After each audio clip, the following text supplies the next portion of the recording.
Welcome, good morning. We're here, of course, to explore the yoga of radiant presence. Now, there's a very peculiar condition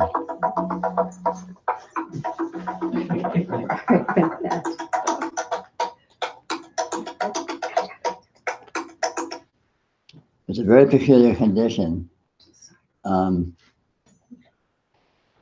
of this experience is that it presents as if it was two worlds simultaneously. We're all very familiar with this, but most people may not be aware of that. There's the one world of experience, and there's the other world of interpretation. There's the world of an imaginary picture that you have in your mind of what is occurring. And these two worlds are two different worlds. They are related, but they are not the same. They are fundamentally different. For example,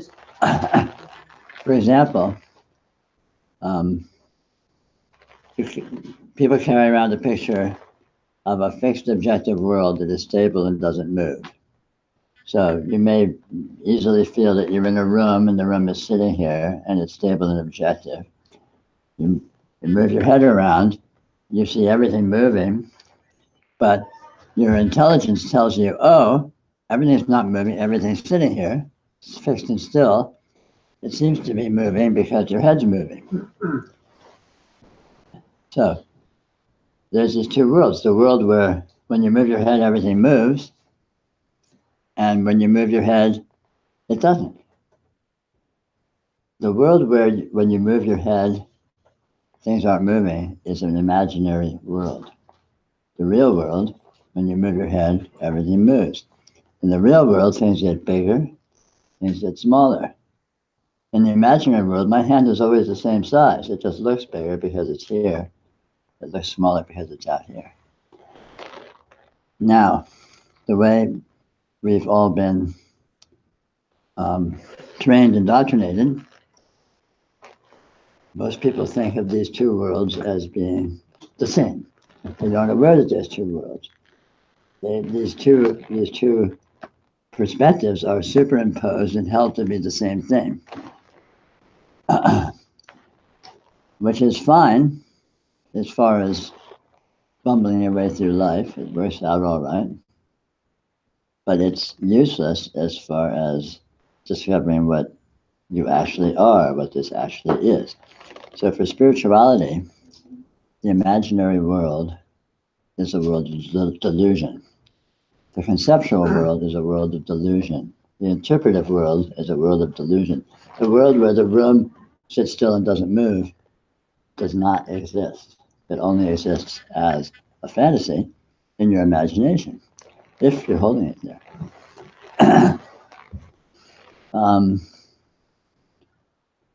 So yoga of radiant presence basically consists of coming to recognize the existence of these two worlds and to recognize the fact that the world of interpretation is imaginary, inaccurate, not what it seems to be. And the actual world, the real world, is the world of experience.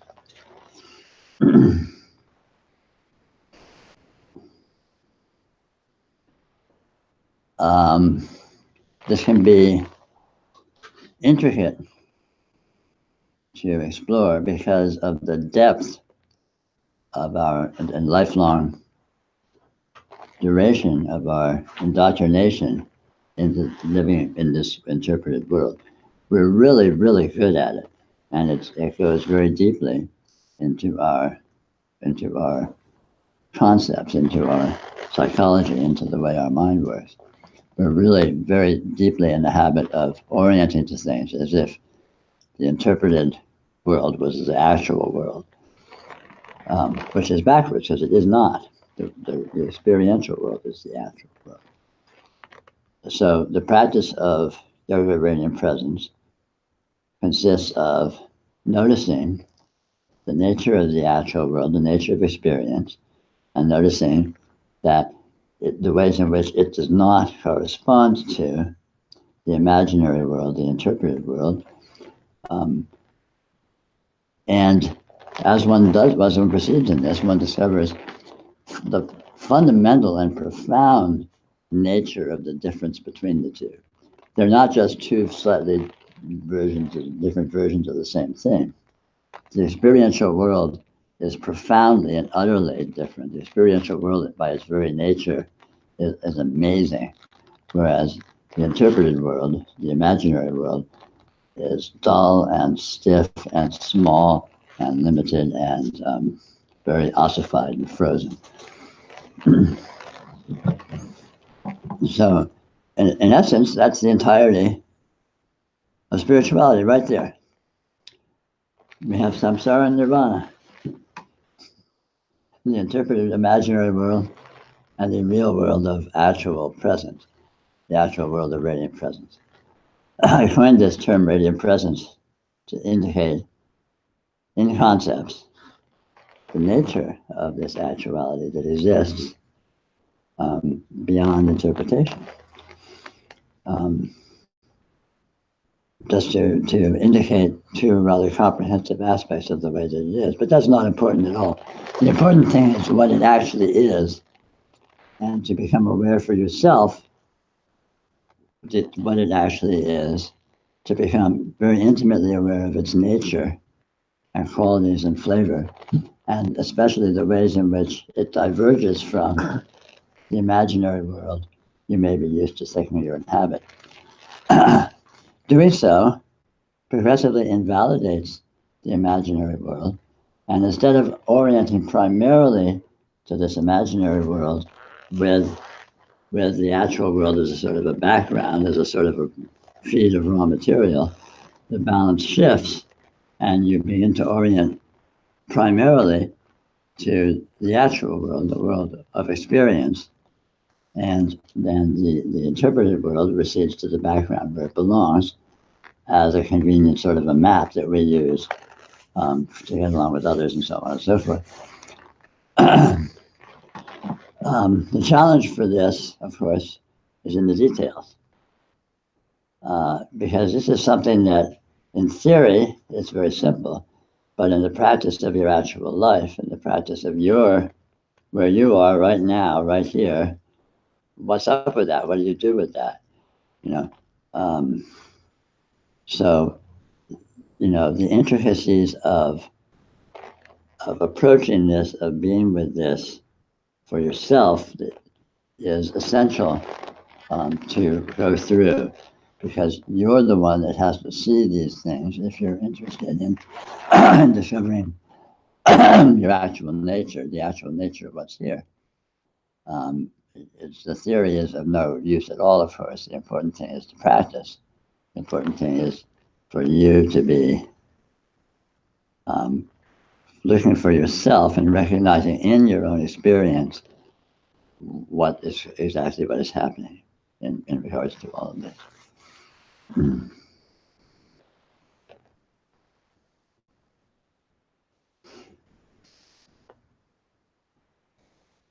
So a large part of this yoga is learning to discriminate between interpretation and actuality. And there's some pretty broad and fairly simple guidelines that you can use to do this. Interpretations are a certain way. Red is red, up is up, straight is straight, curved is curved. Things are what they are with some reliability, stability, and definability. Whereas in the world of experience, everything is very fluid, everything is very dynamic, everything is absolutely unresolvable. So you can't pin down precisely the way that anything is whatsoever. So anything that seems to be something with any kind of definition is a pretty good hint that you're looking at an interpretation. Whereas if you notice that you can't tell what's going on, there's a pretty good chance you're looking at actuality. Actuality is also absolutely instantaneous. It has no duration, it has no past, it has no future. It's always right here, right now. Whereas interpretation persists. Interpretation is true across time. This room was this room yesterday, it's this room now, and it's probably going to be this room tomorrow. Interpretation. Actuality is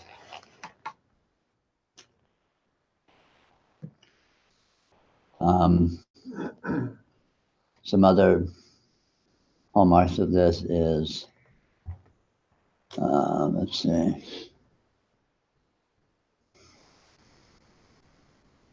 If I think of any. I'm here, I'm trying to describe the undescribable again. Interpretations are easy to describe because they consist of nothing but descriptions. Whereas actuality is impossible to describe and is infinitely describable because it is so rich. Okay, unresolvability is a good one. Well, we kind of touched on that. Infinite richness of qualities.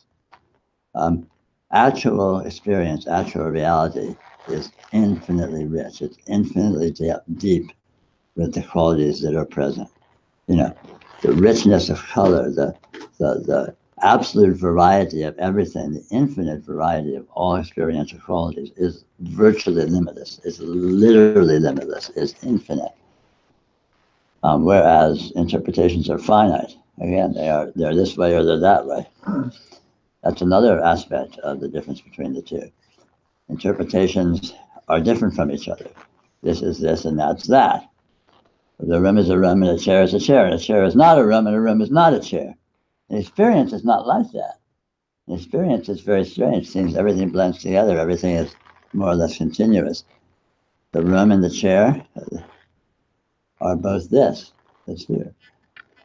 They're not the same, but they're not different. You know, the world of actuality is a world of absolute paradox in terms of trying to interpret it at all. You know, nothing is this or that. Nothing is clearly demarcatable as a you know, you can't tell an absolute difference between any apparent two conditions. Everything is essentially indiscrete. I suppose this is where the horrible term non-duality came from. The loathed term.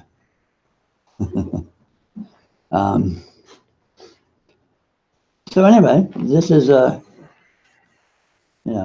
sort of an overview of what we're looking at.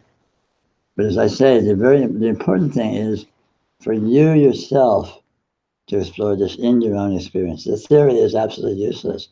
And listening to a lecture about it is useless.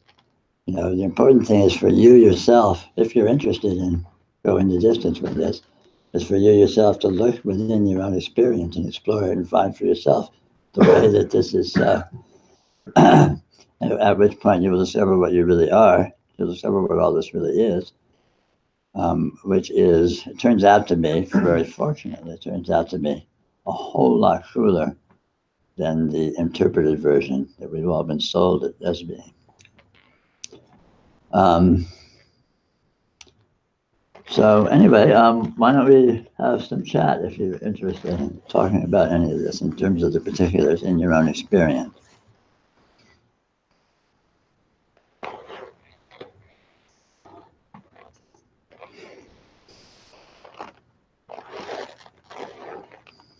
Well, when I look at interpretation, try to see what am I interpreting now? It's always, well, usually anyway, it's thinking about the past or future. Right? Sure. So isn't it? So wouldn't that be maybe the hallmark of it? It's like if you're thinking about what this is going to be or what it was, or well, I guess you could say what it's like now. That's an interpretation too. But sure.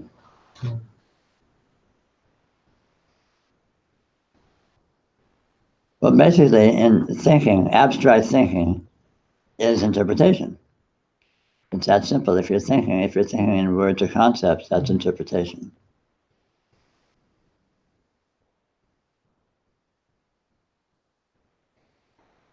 The presence of thinking is not interpretation. You know, it's subtle because interpretation itself is actual. But what is interpreted is not actual.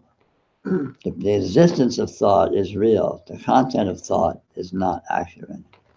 The existence of imagination is actual. The content of imagination is not actual.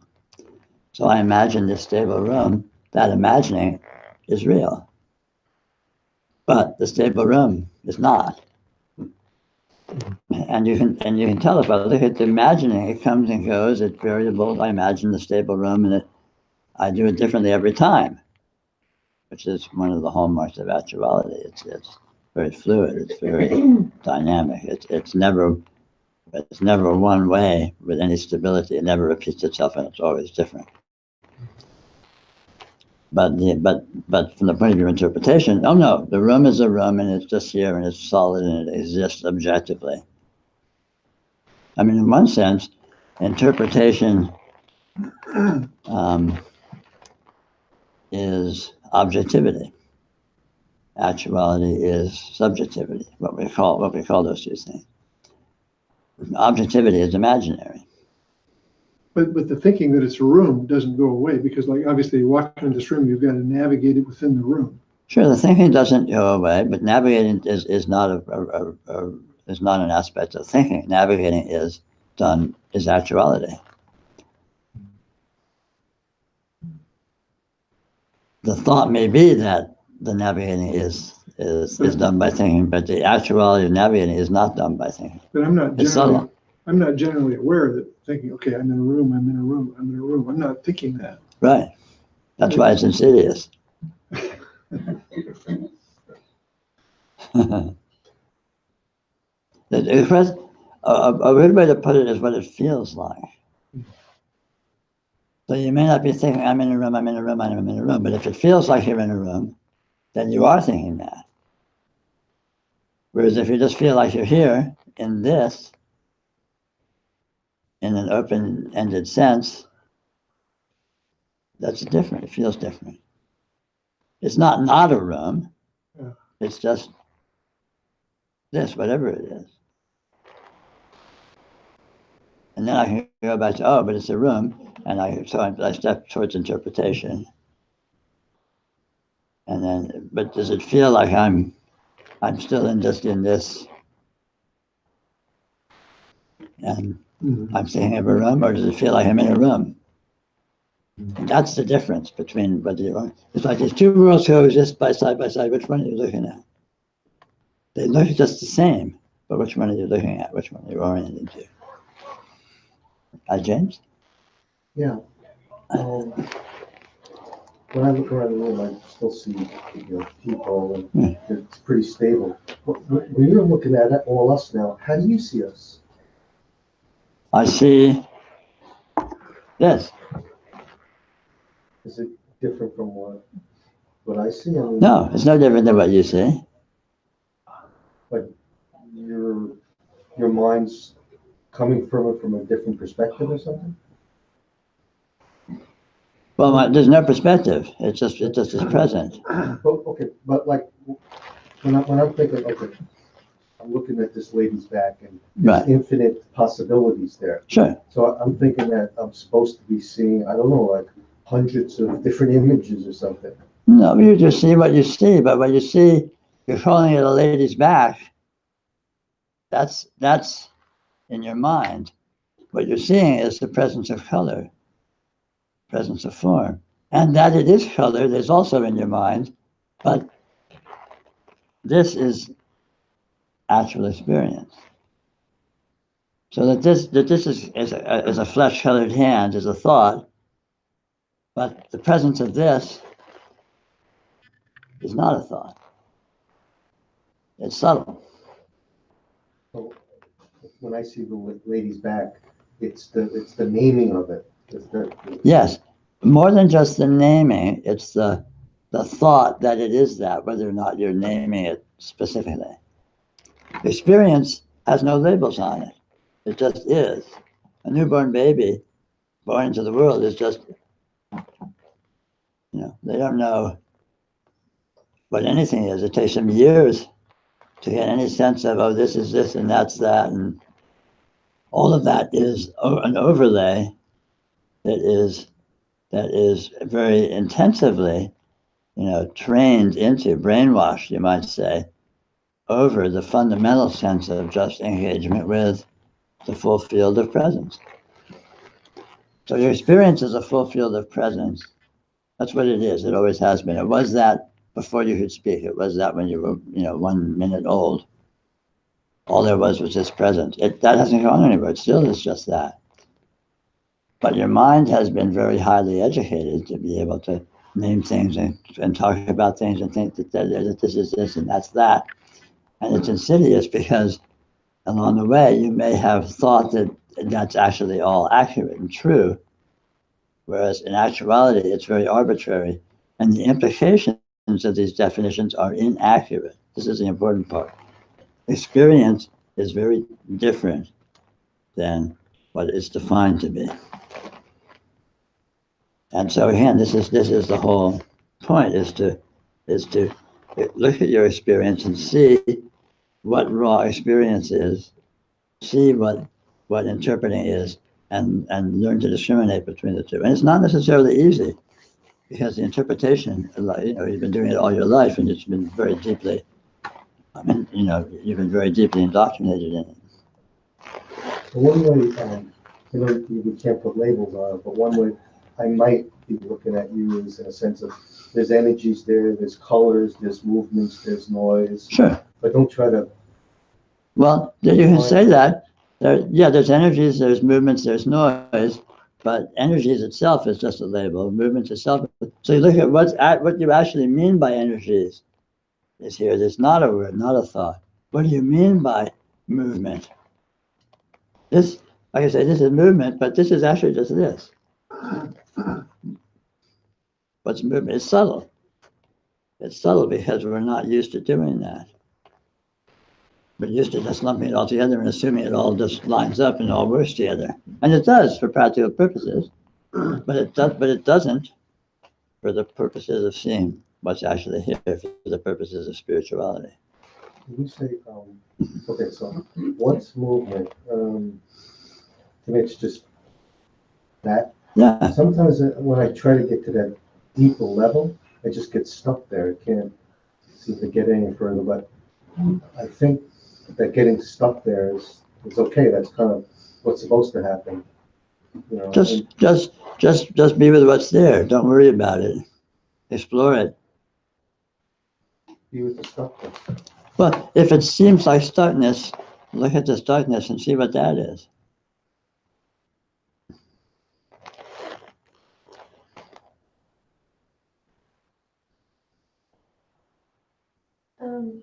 They're asking you to turn your volume up for the YouTube. I'm at max. Okay. If it's not coming through, it must be on your end or the internet. Marcia, I told Jeff to talk to that thing.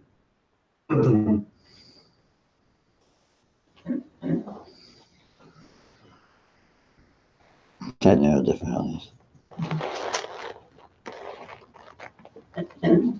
There seems to be some kind of a seeming mechanism that locks things into place and freezes, like you were saying. And it's so noticeable when that just disappears. Right. And there's a feeling of non-locality. Mm-hmm. And the world actually appears similar to what we've seen in Van Gogh, Starry Night, where it's flowing. I mean, everything is just flowing. Yes. So there is an addiction to wanting to stay in that. It's so incredibly fantastic. Go for it. But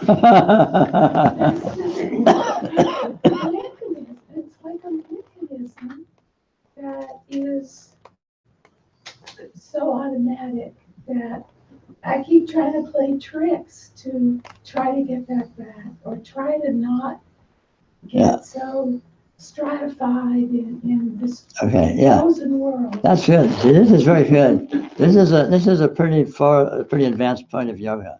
So now what you do is you switch gears. Now, instead of trying to get to the fluidity, look at the interpretation and see the way it is actually fluidity.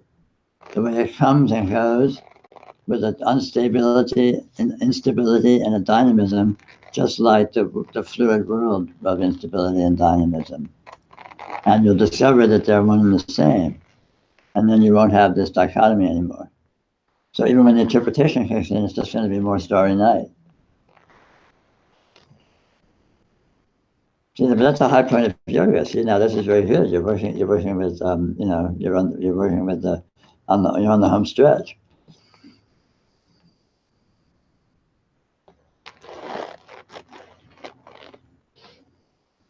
So it's not just a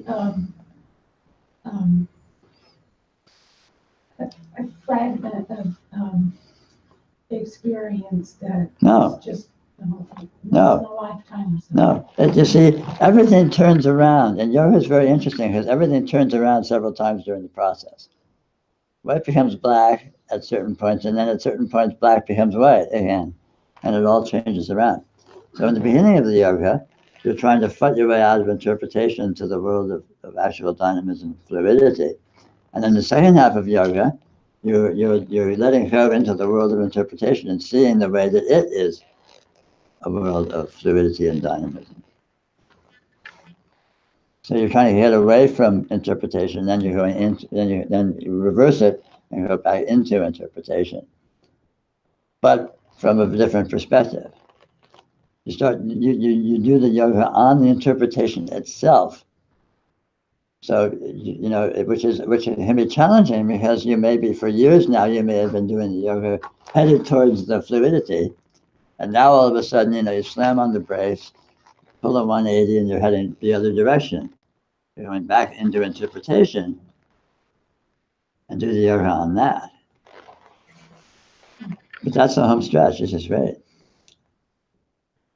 Very I good. never thought of that. It's tricky.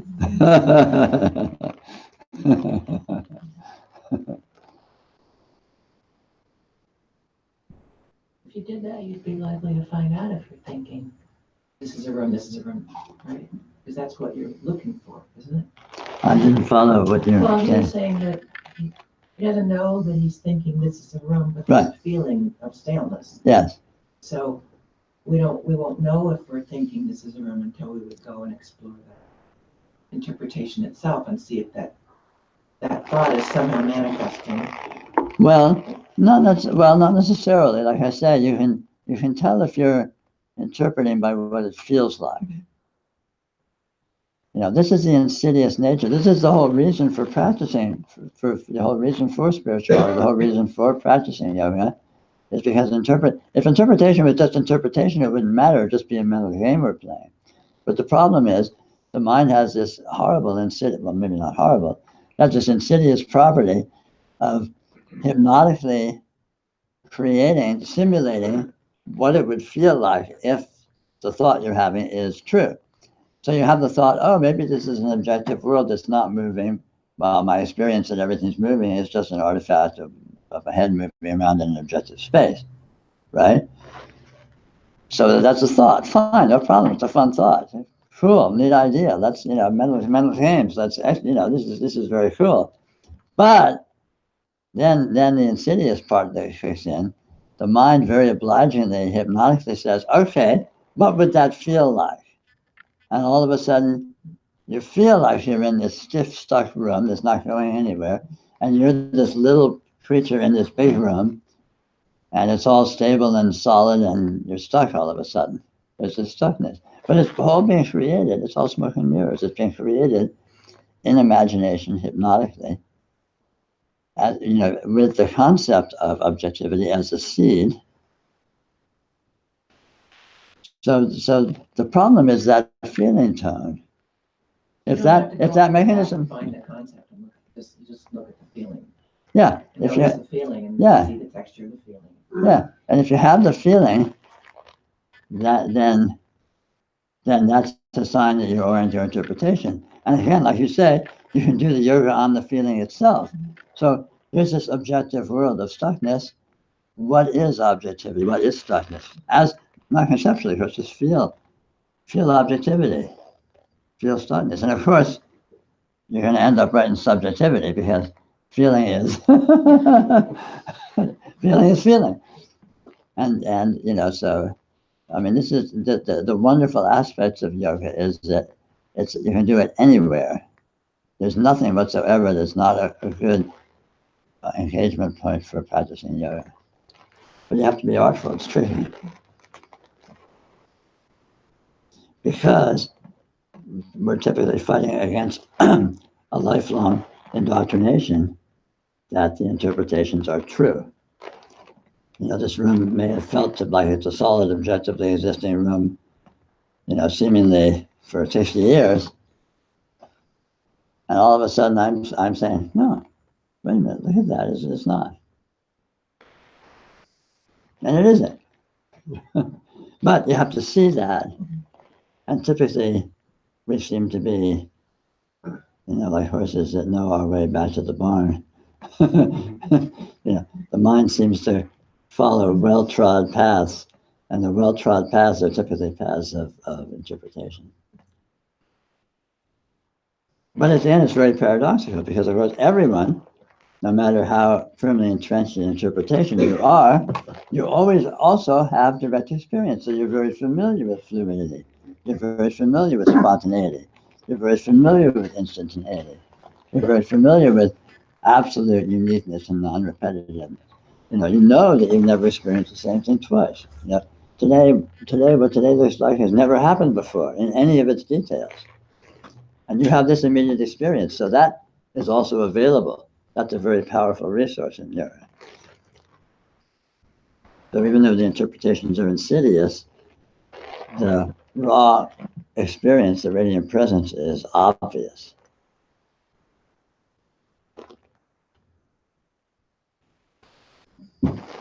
When you relate to us, when you relate to someone posing a question, feeling entrenched or feeling stuck in a point of view, is that your ability to do that based on some aspect of your experience that you can still access it like that, or some sort of psychic ability to feel what the person is feeling, or some memory of how you used to feel a long time ago? Or I can't say. I mean, I could come up with all sorts of interpretations and explanations, but I don't know. I mean, and this is the point. How does anything happen?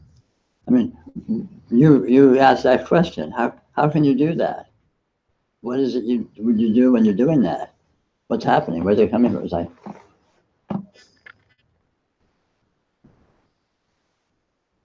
I mean, bottom line is shit happens. And that's really, aside from a nice joke, it's also profoundly true. And then you can have after the fact all sorts of interpretations and explanations and all that. And they may be relevant and interesting, but they're never true. The truth is,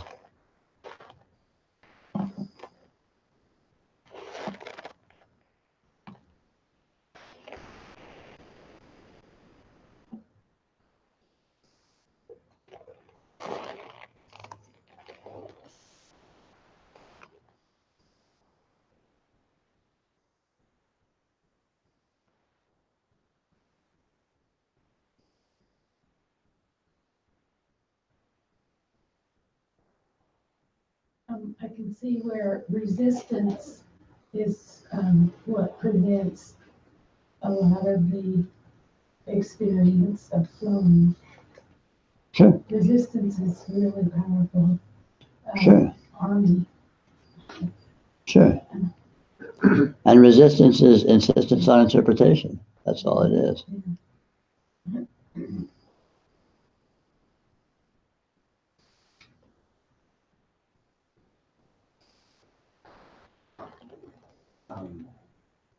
a lot of this that we're feeling seems to be, obviously it's not exactly it, but it's really good for me, pointer to experiencing, sensing this radiant presence as you described. Sure. So I was a monk for 15 years, and during that time I didn't do drugs and all that. Mhm. But now I find myself being drawn to marijuana because I feel, and there's some guilt and shame, and there's all that personal stuff with it, but because it allows me to feel this radiant presence so blissfully, so powerfully, and yet it almost, am I cheating? Is it like there's this whole weird ethic morality, which, you know, but, and then there's the addiction and dependency, all these things kind of are still working their way out. Right. And for some reason, I just want to get it out because I haven't really, but for me, sometimes like I'll smoke at night and I'll like listen to one of your things, or, and it's so blissful, but I don't know, there's conflict there. So that's, I just wanted to, Sure. if you had any thoughts on that. Yeah. Well, you know, if you find smoking pot to be useful in terms of you engaging with your experience more nakedly, that's great. But it's about what you find there, not how you're finding it. And what you find when you smoke pot, you can also find when you don't.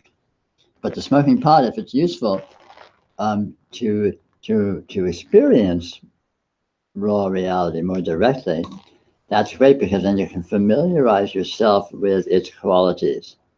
And then when you're straight, look around and notice you can find the same qualities.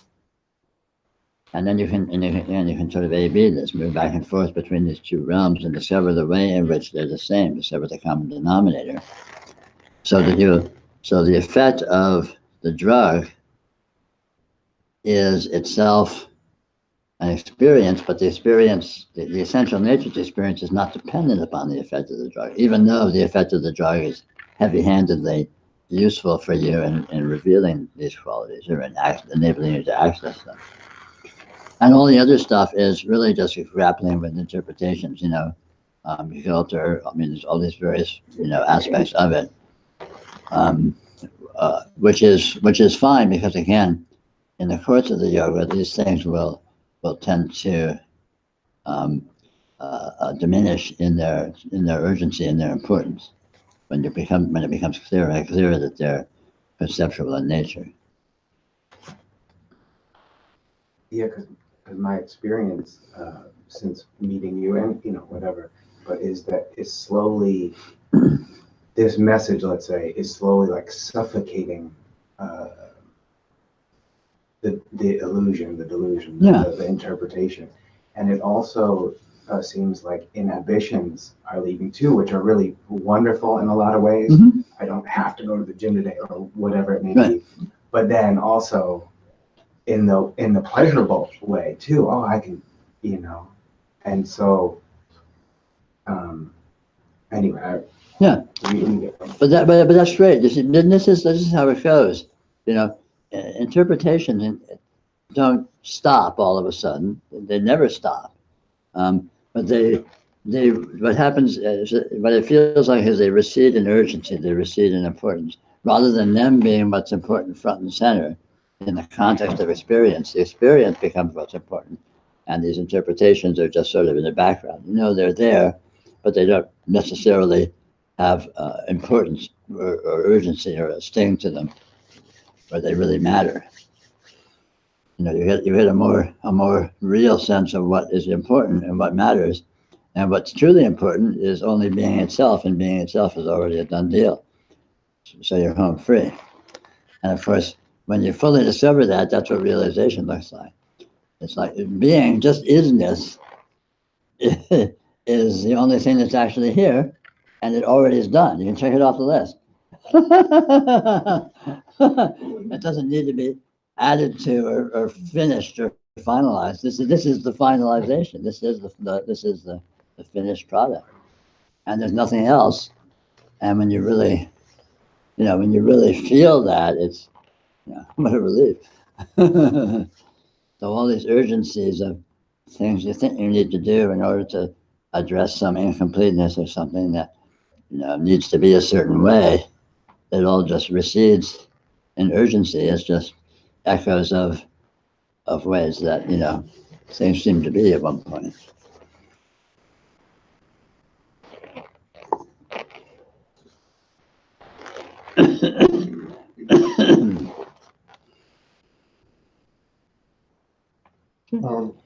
Maybe these questions are tied in, or maybe they're two separate ones, but first one was what is the ego and how to deal with it? And then the second one, maybe they're tied in, is like, how do we get over this addiction or whatever you call it to keep interpreting things? Yeah. Well, the ego itself is just an interpretation. It doesn't really exist, so it's not too important. The second question is very good.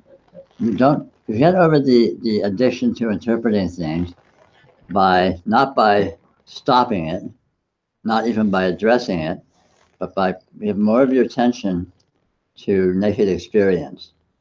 And as you give more of your attention to naked experience, you'll discover it's a lot more interesting than interpretation.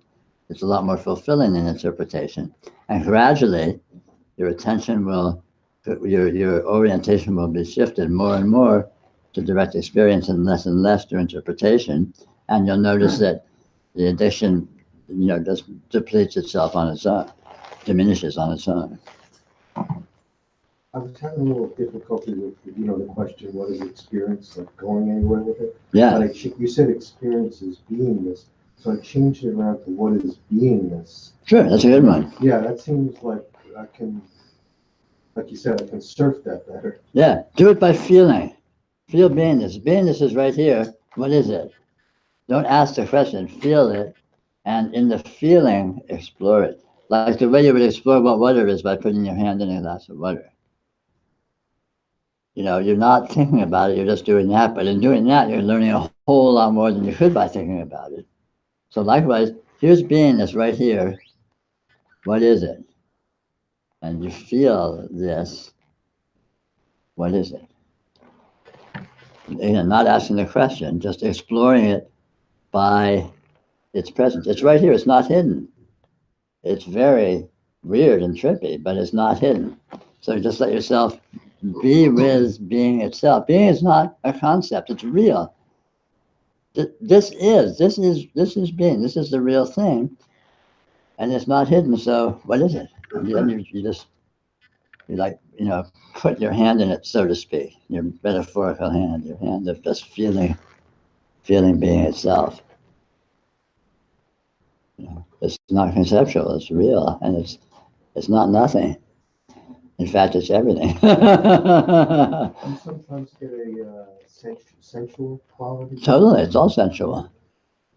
There's nothing. Experience is amazing textures and lusciousness, richness.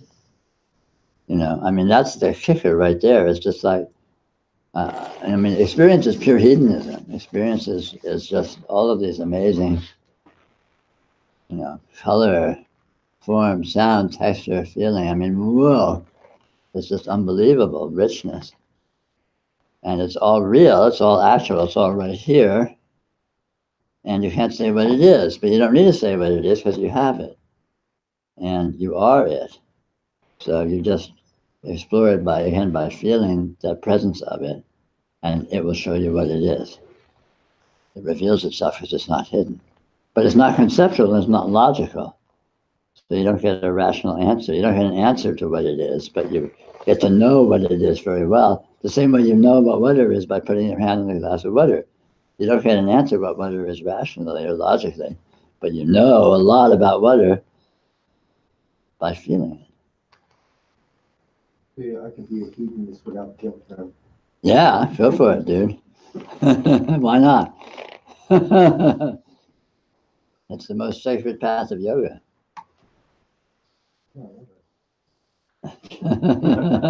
Just be ready for the flip side. Yeah. Because that's coming too. Yeah, but that's hedonism also, so. Yeah. I mean, this is really, it's a wonderful, it's so delicious and fortunate that this happens to be the case.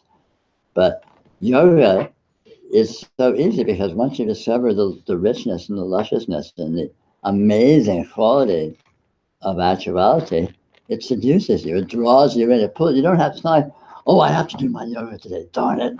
Let me put in a half hour doing yoga.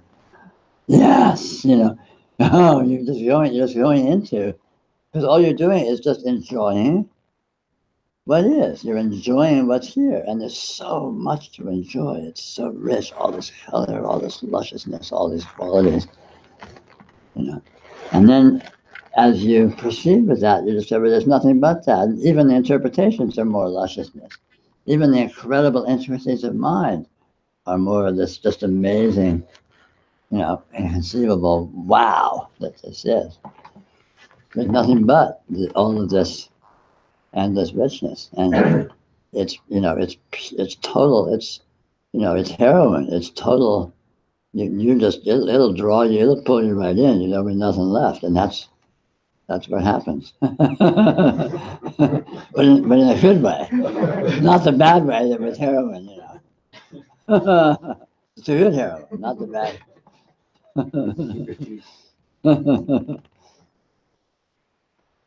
I'm using heroin here metaphorically, kids.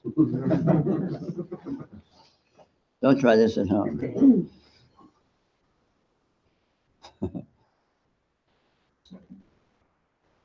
Peter, when you said go into the interpretations, you meant just being with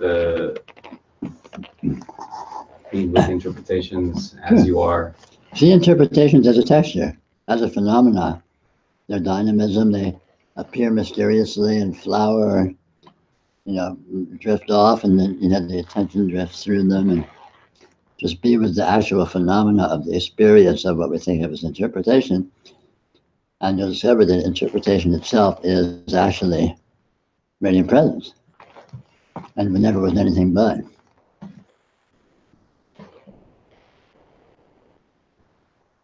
It feels it's becoming more and more throughout the day clear, just being, and then all these things arise, but maybe on a subtle level, they're not really fully engaged with. Sure. They're kind of still created as a duality, like, sure. Oh, it's just all arising. Sure. It's a work in progress.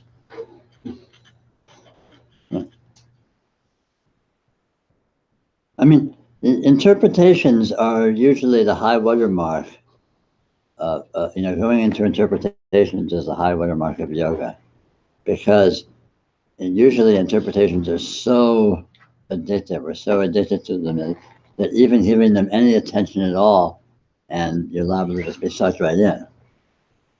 So, I would say for typically, a yogi needs to build up some serious chops of really being able to be very fully engaged with the raw presence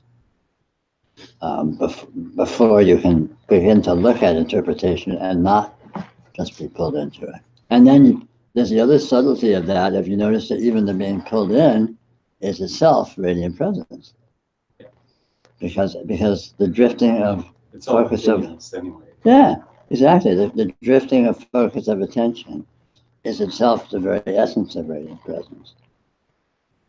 It just seems that the sort of instantaneous identity that is shifted creates all these resistance in the body and reactions, and and there's still resistance to that because it doesn't feel as good as just being.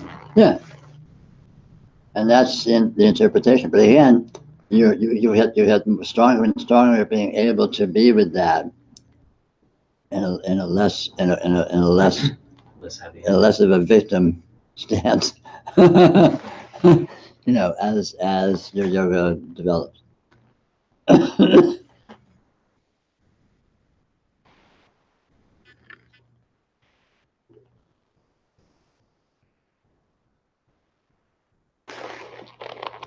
when you say sort of the feel, I like when you say feel into the lusciousness of it, because usually I feel like the mind is kind of deadening the experience in a way, flattening it. Yeah. Is that sort of just magic that we can tune in? Because I feel like, I can try to remember, I don't know, sensations that I've had on shrooms or whatever, where it was very evident, the lusciousness. Yeah, I mean, it's, Is that all. sort of a tantric trick to kind of tune into that? I'm not sure exactly what you're asking. Like when you say feel into the lusciousness, I feel most of the time it's not there. Okay. In my Well, the experience. lusciousness, yeah, okay. But if I say it, I'm like, oh, actually it is there. Yeah. But Yeah, well, it's sort yeah. of tuning in to that sort of. Yeah, tune in. I mean, you discover tricks for yourself. You discover your own subjective little tricks of being able to sort of, to wake yourself up. Like notice the vibrancy of color, notice the amazing qualities of sense of touch, or the lusciousness of sound. Listen to birds in the trees, or listen to music, or whatever. Traffic in the city, whatever. I mean, it's all just wow. There's just a huge wow factor with all of these vibrations that are appearing in the experiential field. And so it's just a question of letting yourself notice that rather than, sort of dulling them down, which is usually as a result of subliminal interpretation. Oh, it's just traffic, it's annoying, as opposed to like, a car drives by and it's like,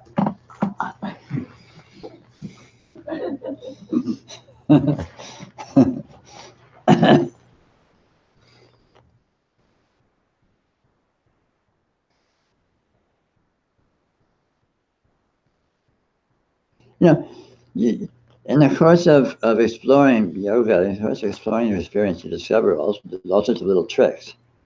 You discover little tricks that enable you to, like, if you have a dullness, like you're talking about, and you discover a little trick, like you're remembering shrooms or something, whatever, whatever it takes, you can use these little tricks just to prime the pump and get to the nakedness of the experience. But eventually you won't be dependent upon those tricks because you'll be more sensitized to the fact that the vibrancy of experience is inherent.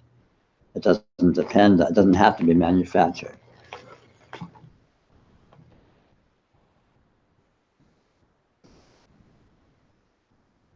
And the more you recognize that, the more accessible it becomes.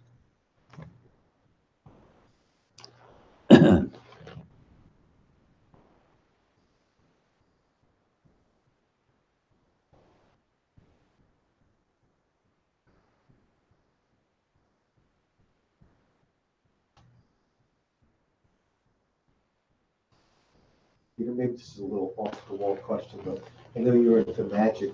Would sigils or stuff like that help you become awakened? Or? Very well could. The advantage of those kinds of things is their irrationality. You're being with experience or action or whatever in a way that is mysterious or open-ended, and you don't really know what it is. And that in itself is a good engagement with experience, because you don't actually know what experience is. From the interpreted perspective, which humans typically usually inhabit, we think we know what everything is. This is a room, this is blah blah blah. But in magic, all of a sudden you're like doing things, that are peculiar, that are mysterious, and that are in themselves somehow inherently mysterious. And so this can be that aspect of it. You're engaging with experience directly and irrationally, which is its nature. Experience is irrational. Experience makes no sense. Experience does not have an explanation. And so things like magic, which are inherently irrational, are sort of halfway there just by their inherent flavor. Would it be a placebo though? Is that how it would work?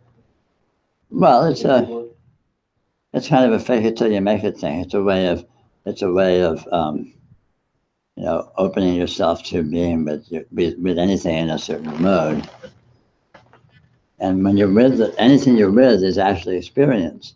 So anything you're with, if you're open to what it actually is without interpretation, that's the finish line.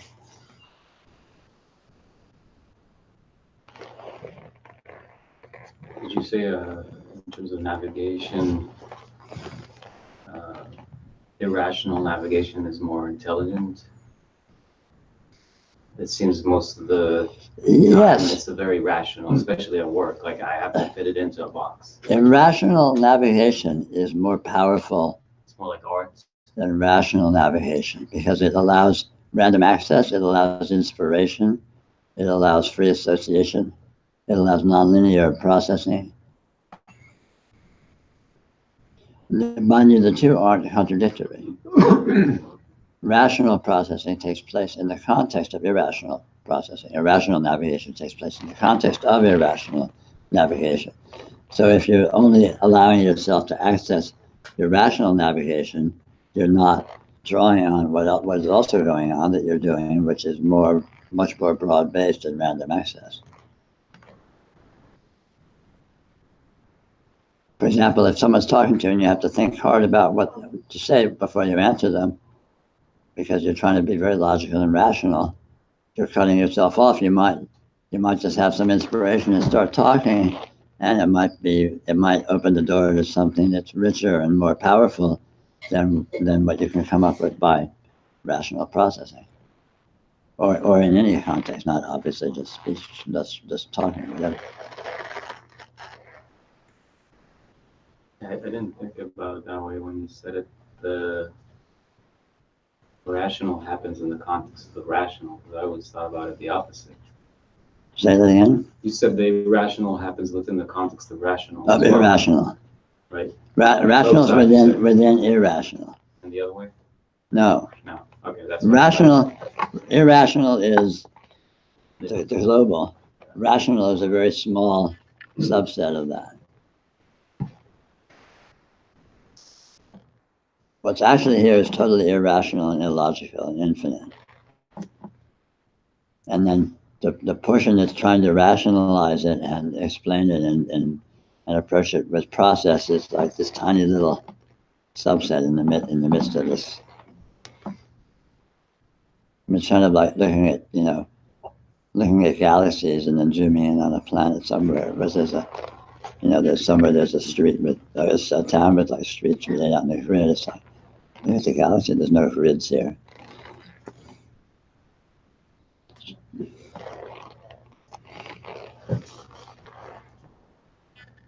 It's interesting when you define sort of rational abstractions and within them find irrationality. It's a different flavor, but it's... Yeah, it's very interesting. They interpenetrate. They aren't actually opposites, of course. They're actually the same thing. The rational is actually irrational, but the irrational isn't actually rational. So it's kind of a funny relationship. Why don't we take a 5-minute break?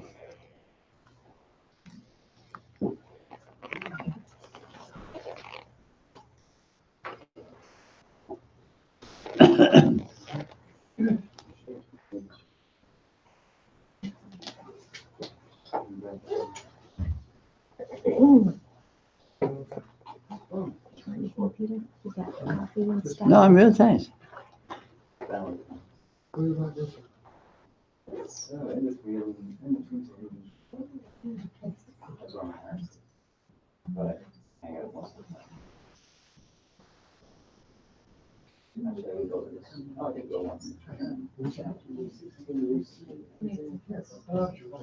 Yeah, it's a special place. It has a different vibe.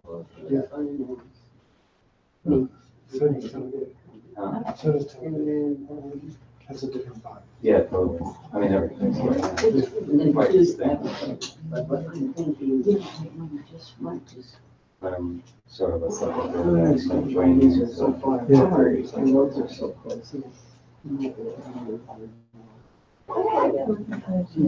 were in the north. Yeah, at least one. And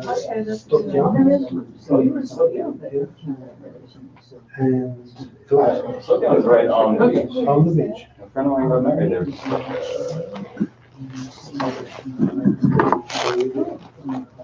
How they do a lot of work. And I was a lot. A lot. What is she saying? A lot in the city. There was. It's just outside town. Was the dairy farm? Back then, but now they have a very big dairy farm. Peter, how are you? Good to see you. Most of the people at Huntington's worked at Yeah. Timber. No, it's been a little while. But you weren't saying it, right? Oh, Oh, I don't know yet, that's like. Yeah, I haven't even been. I have, Years. this was the 60s. Yeah. I've been, you know, that's. Yeah. I doubt that it's, Yeah. it has famous, these, I they're took a called class Solomon because Towers. Yeah. I haven't even been there, or maybe I've been as a kid. We're I haven't been in that, I haven't been in a lot of places. sort of like, I want to say easily since I moved here, like 12 years. Oh, well, I had to go. Have you been to Sinai? That's fine. No, Trying to sort it all out. it was, oh, well,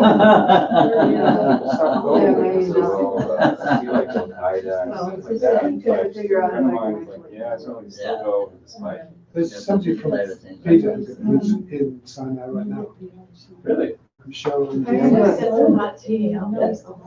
Michelle, I know there's these two guys or a guy that keeps, he's not Israeli, but he's selling, he's German. I see him online. Oh, I don't know. Yeah. This woman who's in Sinai is American, she lives in San Francisco. She's vacation. It's, She's having a whole. I've never. She's actually, now she's having a DJ. Oh, Somebody weird to Oh, yeah? You're going Oh, home. you got it. Yeah, I spent a long time. Oh, she's from LA. Like, not exactly. You came from It's kind of LA. funny, like, the deal, the Yeah. majority, I might be wrong, Like but this? it's just my sense. Yeah. Oh, you?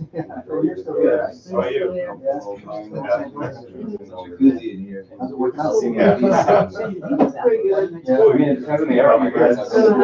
Yeah. My dad was Because at I'm war. playing with this thing called Vortex Sounds.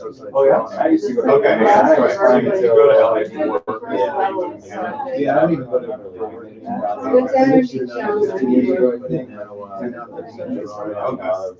Serious. I like the sessions. I'm trying to figure out what the source is. It's the most casual kind of, by now, I mean, I was.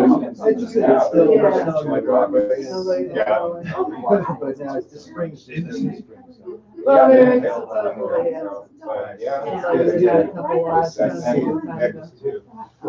I mean, it's kind of surreal when you're there and you're like, oh, well. Is an energy that So has what's it had do? a couple lives. I was in, I worked for this. Somehow it's just sort of like, what the heck? Really? And I I was there. But it feels good. You feel that There on was a moment the when I had an ATM machine, which I'd been at. And I was leaving 2 days later, coming back here, and hundreds of tourists clamoring to go on Terra. Yeah, I can imagine. But when you live there, it's just like. Yeah, I mean, in the building where I work. That's another one. I mean, they were upset about I remember it. an ATM bombing in the Oh, you're fleecy. Yeah. That looks new. Yeah, my mom gets it. Oh, nice. Christmas time? Or, she ordered it online. In the mall. Yeah. It looks great. Yeah. And I was at that ATM. That's the only lady just got enlisted, and there's another thing happened in the week and a half that I was there. And he went to his base. So your last name is Wiley, are you Irish? Yeah, on dad's side for sure, and then mom was England. Waiting in the bus stop. Your hair is getting too much grayer, it seems to be like in grabbing his gun and started shooting. Yeah. And he's literally there across the street. Yeah. Nothing happened. Were you in Well, now, Yeah, they all. That was a relatively peaceful time. I was in 95 to 98. Oslo villages were signed. I've been, It was sort of the sweet spot, right? Not a whole lot of it happening. I wasn't driving the strip as well. My wife Where, was where, very, in Ireland? I mean, yeah, my wife's was awesome. stable. Oh, okay. As deep as a right. Then when I got to Soda, we traveled. Well, actually, I just got with the family outside, enjoying the And I am 100%. For everyone else is out. So it's like emphasizing. I'm not. I think it was Ariel. You're 100% finished? We went there. Finished. Well, I haven't finished a long time ago. So I was. That's joking. Right. Yeah, but no. Wow, that's something else, right? No, no surprise. I think it would have been a surprise if it wasn't, because both my mom and dad. Yeah, when I was at. Cameron was telling me he's into this Yeah. ancestry thing. He was talking about, Yeah. it's not Sean. Yeah. Somebody that he knows. No, is as we're 100%. going there. Yeah, really rare. Yeah. Moses, we had Moses at the. Well, I mean, they met in a finishing camp when they were teenagers in Minnesota, you know, but both parents. People The from. gun means if you're It's one of 100%. the towns. I don't know, I would like to. Hard to get into. No, you know, it was, And they're not sending back, saying, go But we don't find. have a Most of plan the- how we're Then gonna it's go ready there. for shooting, coming back down. you know, they just give you the regions. Nobody goes Yeah. down. And I do have some Yeah, we more, do. We you know, we wanna make a way to stay but I don't know if So they they're make- shooting. Like, we need some Yeah. I could probably figure that out by, We wanna make. It's very steep. well, I think you have to pay extra to get Yeah, it. I think I was doing it in the army. I mean, whatever the science is, it's getting better and better. You get updates. You probably get updates. Yeah. Every once in a But there's, while. and I have to do the It's beautiful. family. You would enjoy seeing. Julie designed the cabin. No, I And then, but there's another So one they that have, I think, but it's very green and it's Mark. volcanic rock. they went to. And they have wineries. I still have 23. Yeah, that's what I did. So you have Yeah. What were yours? And then Julian's all wrapped up. And it's really not even. So I feel like we. They couldn't find anything. No, Eastern Oh, European Mongrel. areas. Yeah, oh, Mongrel, yeah. I was all had like 23. Just in Israel, West Bank had 2.5 million. Yeah, most of the Eastern European ones are Polish, like, Yeah, the roads have gotten better, but still, there's so many more people now that there's so much traffic. Ashkenazi Jewish. Yeah. It's really, They can really get dense. I used to spend quite a bit of time in Chile. I went back. Yeah, it's a Czech name. Yeah. Like Chandra would be Polish. And Cherry, the composer. Yeah, the show, he was Polish, yeah. Yeah. And so, yeah, most of. Yeah, and it's really hard. I went to school in That'd be great. And it's grown since then, and even then, we're going a lot back in the neighborhood and stuff. He was really. Yeah. I mean, quarter of the people when I was there first were English. How their lives are. Yeah, Minnesota. So the last time I went there, there was- Yeah. I couldn't. Yeah. Well, see any- no, I was I born couldn't in talk. No. like, Yeah, sediments are in different towns. Oh, sorry. like, Yeah. They were actually all around the outside. My So they're father's missing it, it's all. Yeah. parents moved Illinois someplace. Yeah. And that had started. Yeah, we love Because that. it's the down biggest city. it's down With, south. the land is big. But my Jerusalem is the biggest. How perfect. mother's They're not side of stop. the family. Non-stop. Also, He was raised in Minnesota. Totally lost. He had a secular Jews in Israel have like 3 kids, which is higher than most developed countries. It's been better. You go to the Yeah, Orthodox churches, live a lot more. You know, in he's Jerusalem. They walking. have 10 kids. So you can imagine how much building is going on. Like there's close to where my parents live, just right across the what's called the green line, the CU line. Running toward Houston. Well, no, I had left him in the car. Yeah, like tens of thousands. He knew right away. Behind it, that's like, yes, it's just.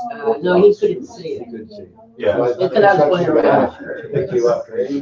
Jesus. I mean, really, But they the start. construction guy. Oh, it sounds crazy. Second on the news. Yeah. They have like literally the equivalent of Taliban, and they call them Taliban women. Like Well, I it's a told very him, very I, small you know, I sect. said, you know, I just, because he his right hand. his But right the side. women, the women initiated, not the men.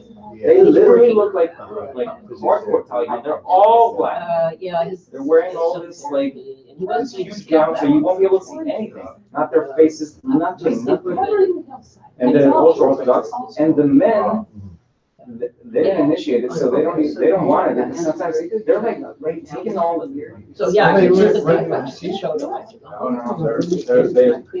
So part of this involves I couldn't even drive my car. housing. I said, of course, now if you get your driver's Very license. sort of more extreme part of the. Yeah. Right, yeah, right. And then within them, it's probably hundreds, I don't know. Yeah, I don't know how to start, but these women said, no, we have to be a lot more modest, so they put all this stuff No, on. but I mean, just. And getting married, this is when they're like Putting it 13. to drive. This is happening now. It was a TV segment, I was like, I was shocked when I saw it. It's not a big thing, but I mean, it's funny, I would never get that. But they interviewed a husband, he was like, they did it without my permission. I don't know where my daughter is, who she's married. I won't be able to tell even if she's walking next to me in the street because they're all wearing black. Yeah. I was scared. That's new to me, yeah. Huh? I had no idea. I had no idea either. And I've lived there 30 years of my life. But it's just, it's a new thing. Charlie, Like, keep it's it down a week. state Years. program. Sorry, I'm trying to listen. It's not like We only knew this chair. no war. There's no one going to sit there. There's no. You marry them when they're like There's no 42, it's crazy. I mean, and even, but this is, they're extreme, Yeah, the extreme of the extreme, but the usual ultra-Orthodox, they marry when they're 18, for sure. So, you know, at my age, Oh, of course. so at my age, you know, they're like, in your 40s, you're already a grandparent. You were in this room for was it last year? Last February or? For And like people can specifically adjust. for just coming in this, yeah, a meeting or whatever. Yeah, I was in the old times. Oh, yeah. Yeah. Oh, was that? Yeah, that was my.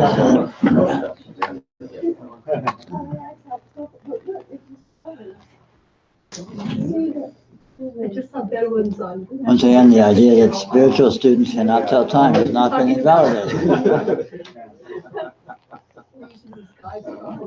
So linear, Yeah. rational. Time. Is there really such a Make up thing? your mind, Peter. Either we're gonna pay attention to it. Just when it suits you, I think. They have talent. Yeah.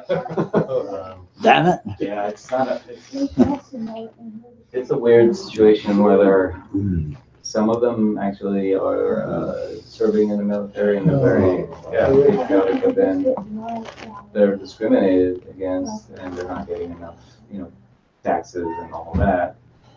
So it's undeveloped and there's a lot of crime. So in Brazil, mostly like a lot of the car thefts and stuff like that is failing. Yeah. Yeah, it's pretty funny, like the car thefts and stuff, they're so confident. And I guess the police is not strong in their show, but they're just like when I went to school there, I remember you come out of university out of your studies and you see somebody in their car and you're like, I want to go away, I'm taking the car. And I've never seen like in the movies like car chases, police and stuff. I've seen that in the show. It is more of an outlaw. It was an outpost when I was there. It was 63. It's huge. It's I think easily 300,000-400,000 people. Cool. Are you wanting to sit down? Or are you No, like we totally? don't have a problem with areas, so it's a big sprawl. Yeah. Unlike Tel Aviv, which I mean, so it goes up. It's exceeding. I mean, you wouldn't recognize Tel Aviv now. It's like, Stand up. I mean, no, they've even just for the last 5 years. The last time I was in Tel Aviv, Would you know? Well, it's just- Yeah, that's what they tell me about. Sitting is like smoking a cigarette today. What do you smoke acid sit? I was staying in a hotel in Hudson on the beach. I wouldn't make the. And it was just, the whole beach was very It's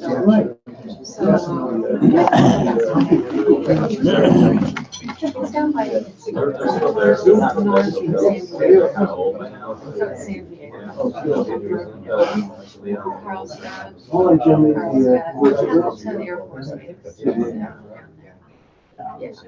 Yeah, no, it's just crazy how much population growth. Yes, it does. Yeah. Closer to my, People you still know, grandma's, going to 2 hours drive, Yes, 2.5 hours. French Jew and stuff. Better Not like than French. one. You just walk around and hear something. And some, well, I said, Yeah. It's like a good destination to hear people want to go party. and it's ready to go now, it's like. Come down. It's not Orlando, San Francisco. You can go party any time that they play. It's kind of like New York. It was like that. Person was It gives you a lot of party that. town. So people come from all over the Europe. 2 o'clock in the morning. And they were all young and they were all having a good time. Hey, how are you? You look,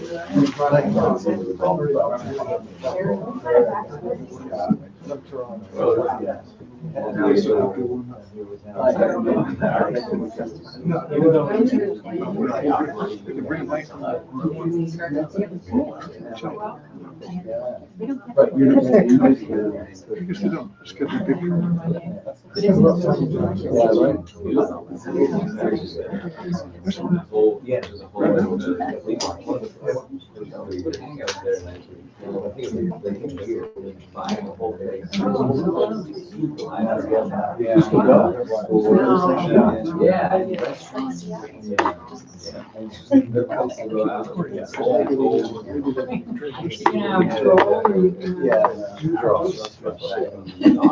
It's all the same. Yeah, just go through the texture. I know, I love the 1930s buildings and.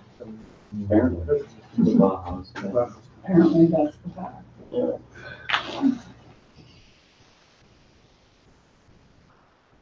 Welcome back. Good to be back.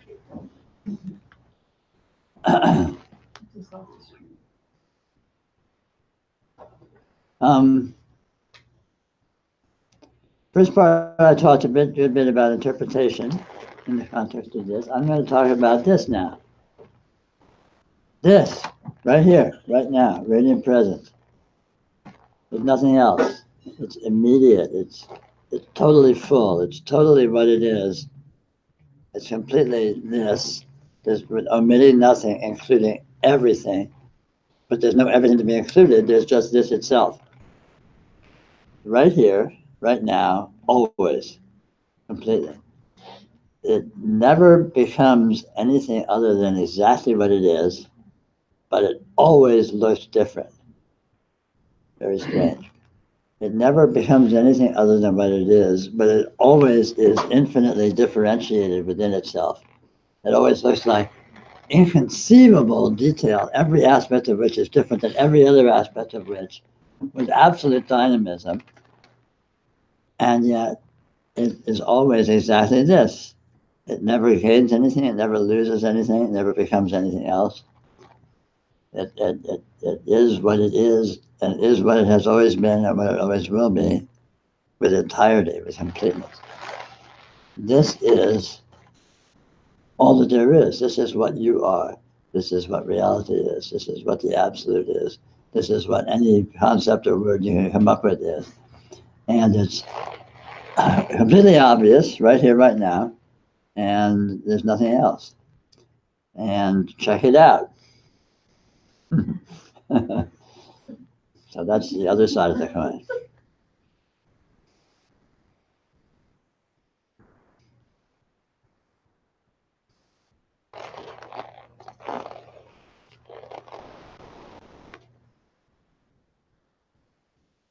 Checking it out is kind of a strange thing because you don't recognize it when you see it. Yeah. You don't recognize it when you see it, and yet you always recognize it when you see it. Well, it's always there. Yeah. And you always know you're seeing it, and you always recognize you're seeing it, even if you may not let yourself recognize it, you're recognizing that you see it. Very, very slippery. Slippery slopes. We had slippery slopes from here on home. Which is very paradoxical because here is home. And yet we have slippery slopes. Another aspect of this, it is pure confusion. It makes absolutely no sense. You know, if someone says, I'm really confused, it's like, good. The idea that anything makes sense is Satan, is evil, is wrong, is the tempter, you know.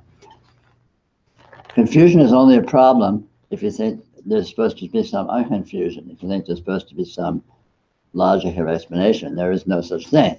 So confusion is actually the naked presence of full reality. Confusion is the revelation of the divine.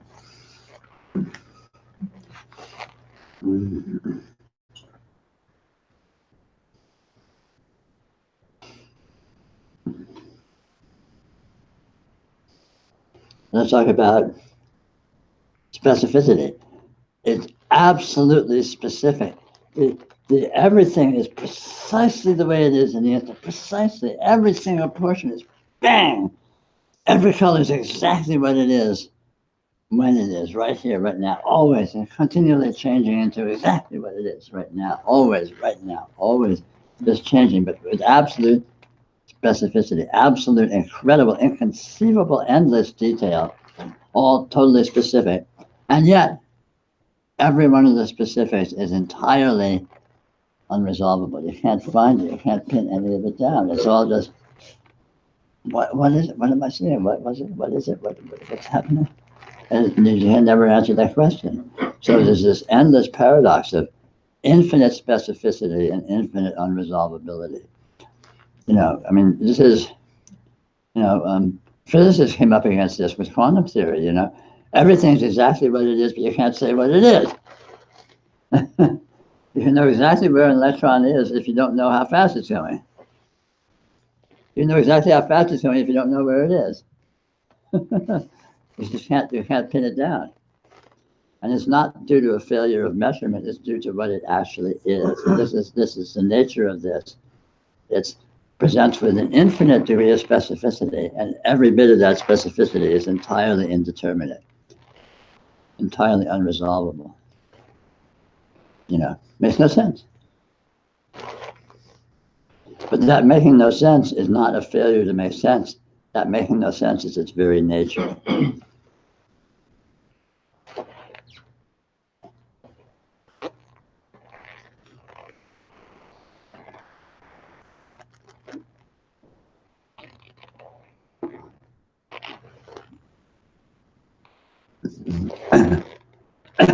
So then would it be true to say that whatever happens is completely purposeless, random?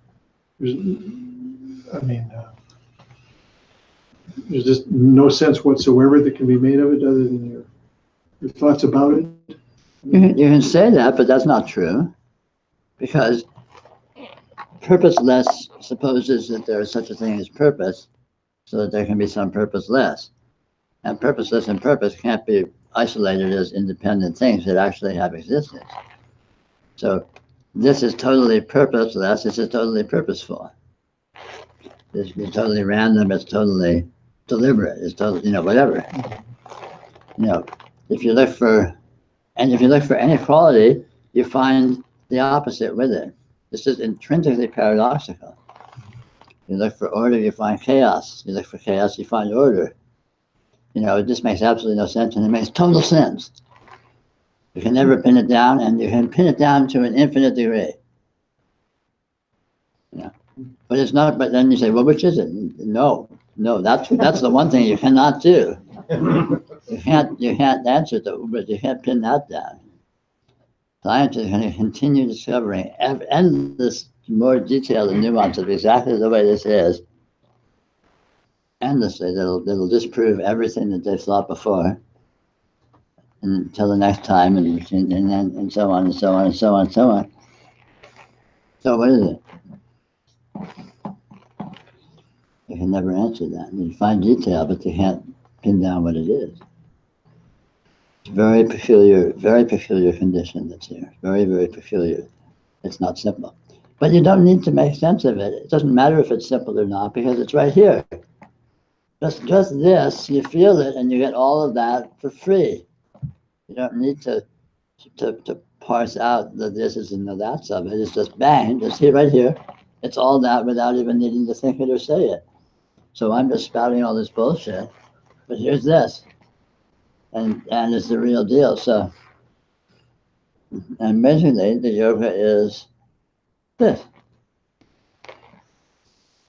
Which, of course, has never been anything but. So the whole notion of yoga radiant presence is a complete scam. If I was charging money for it, you could sue me.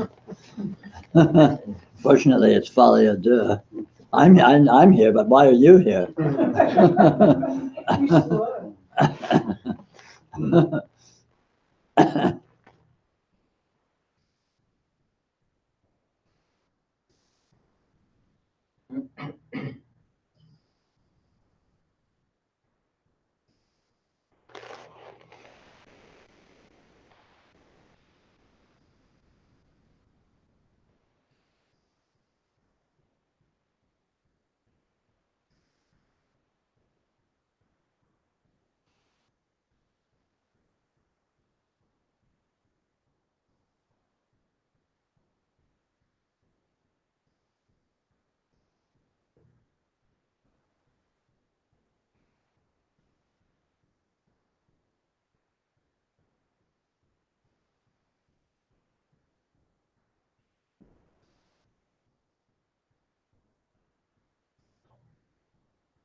Peter, I'm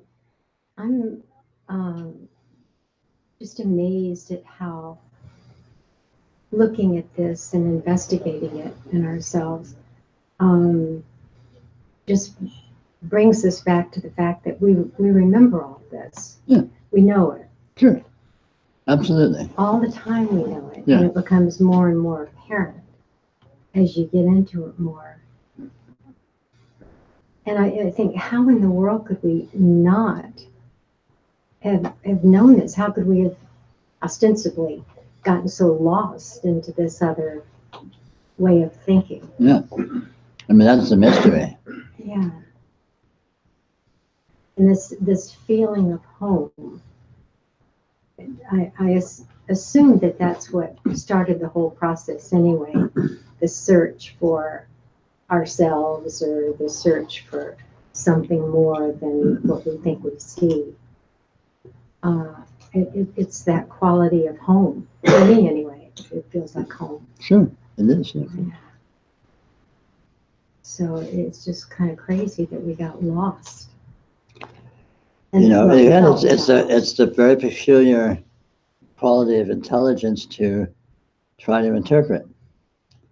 You know, intelligence tries to interpret, and then on top of that, the insidious property of mind that very hypnotically tries to simulate what it would feel like if what the interpretation is true, and then all of a sudden you seem to be living the truth of what the interpretation would be if it was actual. It feels like that. And this is the nature of the spiritual problem, is people being stuck feeling as if they're living in the world that they imagine they might be living in, when of course they're not. And of course, so seeing that you're not actually living in the world that you think, that you can think you are, solves the problem. So, you know, yoga is very simple. I guess because we're victims, because our mind is so facile, so easy. Yeah, the power of mind is infinite. Yeah. Essentially, you can think of mind as doing all this, mind is all this. And so if mind has the power to do this, mind can very easily tie itself up in knots with these interpretations and beliefs and simulations, which is what we do. It's just like going to a movie. Delusion is just like being in a movie. You know, you're with certain information, and the mind starts making you feel what it would feel like if that information was true. And all of a sudden, you're emotionally reacting to the information that's present on the screen, even though there's nothing there but patterns of light. It's just a damn movie. And you even know it's a movie, but you still feel as if it was actually happening. You know, you get excited during the exciting parts, and you get sad during the sad parts, and all this stuff. But there's all this property of that intelligence has of being able to interpret and then simulate what it would feel like if the interpretations were like that. And that's all that delusion is. That's all that the spiritual problem is people imagining they're living in the movie that they imagine their life is, as opposed to noticing that in fact they're not.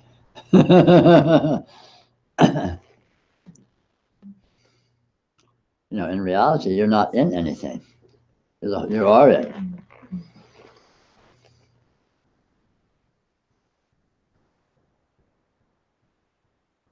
You can't find anything that's in something else. You can't find a you that's a little thing that's in some big thing. All you find is this field of continuity, this presence that is here, the experiential field. You know, is it in itself? Well, arguably. But there's no you, there's no little part in some big part. It's just this field of continuity. There's just this continuum, this field of continuity that alone exists, that alone can be found. And so if you're anything, you're that. If reality is anything, it's that. So you are reality. It's pretty obvious.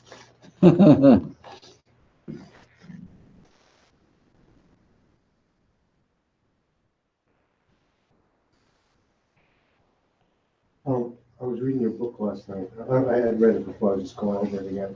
And I think you were saying, you know, like an exercise of like, anyway, I was on being, and then the other question was like, okay, so let's say there's someone else.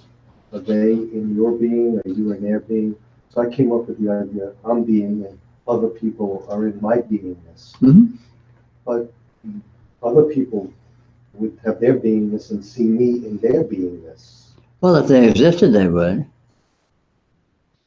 They're just manifestations of my consciousness. As far as you can tell.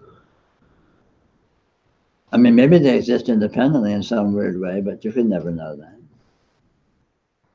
I can't know if you exist. I know you exist as an apparition in my experience. I don't know if you exist in the way that I exist as an experiencer. How could I possibly know that? I might be dreaming all of this.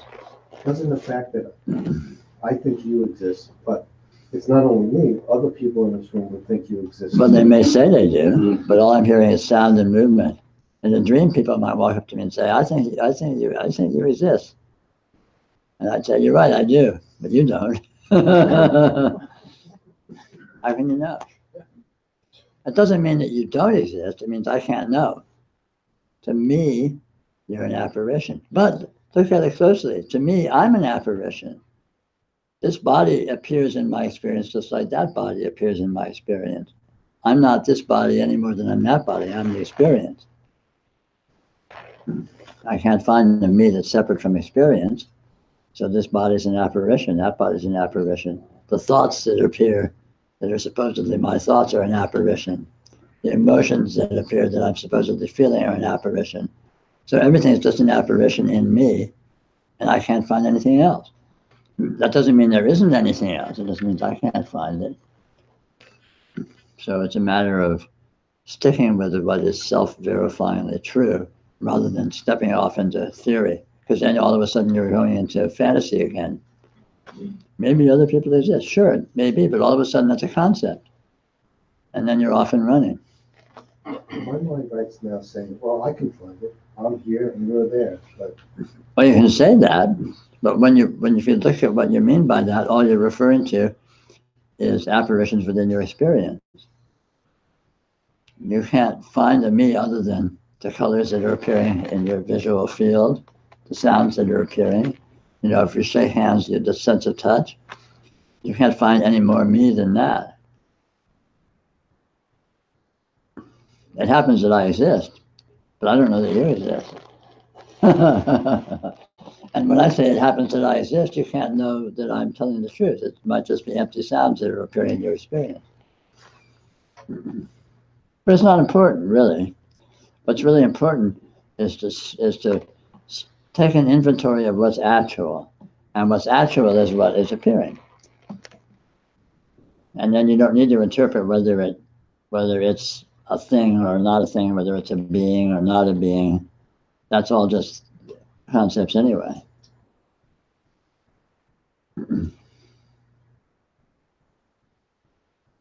So maybe when I dream at night and I see other people, maybe they really exist in some way. And when I dream, I go to some other world where they're there and I'm visiting them. Maybe not. How can I know the difference? What difference does it make? The simple actuality is they appear in my experience. I don't know if they exist or not in any other sense. They're just an apparition. I can't go any farther than that. So since that's what's self-verifyingly true, just stay there. Simple. I don't need to know more. Because whether they exist or not doesn't add or subtract anything from the completeness of this experiential present. I guess the answer is just to say the heck with everything. Just to try to feel into that radiant beauty. Yeah. Feel what's present. Feel what's actual. But self-verifyingly actual. And don't worry about whether it's this or that. Your mind will be thinking whether it's this or that, and that's fine. You don't need to suppress the mind. But meanwhile, while the mind's doing that, here is this, feel it. It's kind of like you get used to kind of having two things going on at the same time, you could say on two different levels, and you just don't worry about them. We're used to putting all our attention in the mind. So this is sort of the opposite. Just let the mind have its way. You're sitting there thinking this and planning that and theorizing this. Okay, fine, cool. Let's leave that there. But meanwhile, here's this presence of light. Here's this presence of sound. Here's this presence of touch. And that's actual and immediate, and it's not a thought.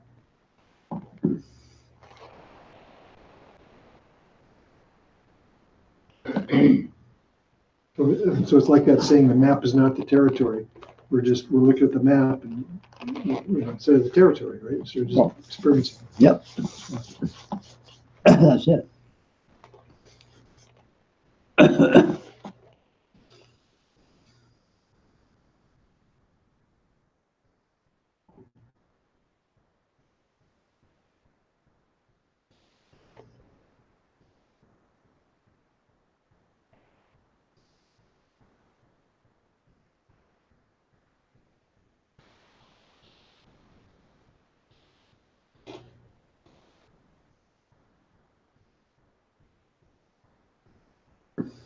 You know, one of the most direct, the most direct ways to practice yoga is feel presence, right? Not as an abstraction. This is present, right? Feel what that is. What is? How do you know this is present? What are you feeling that tells you this is present? You're feeling something. You're feeling presence of this. What is this presence? Or feel being. It's the same thing. Feel being. Being is. It's not a concept. You can think about being, and all of a sudden you're conceptualizing. But being itself is not a concept. This is. Feel that isness. Or time. Feel nowness. This is now. This is now. What is it? What is, when I say this is now, what am I referring to? It's something. This is now. Or this is here. What is here-ness? You know, it's not a concept. Just feel here-ness. Feel nowness. Feel presence. Feel isness. They're not concepts. They're immediate, obvious actuality. What is it? You won't be able to answer that question, but you can sure feel it. And in feeling that, you'll learn a new way or a very old way to be with it. You'll be being with it non-conceptually, being with it in its fullness, irrationally, non-conceptually, which is much, much, much richer and fuller than a conceptual way of being with it anyway. You're diving into the pool instead of standing on the side, scratching your head, thinking about it.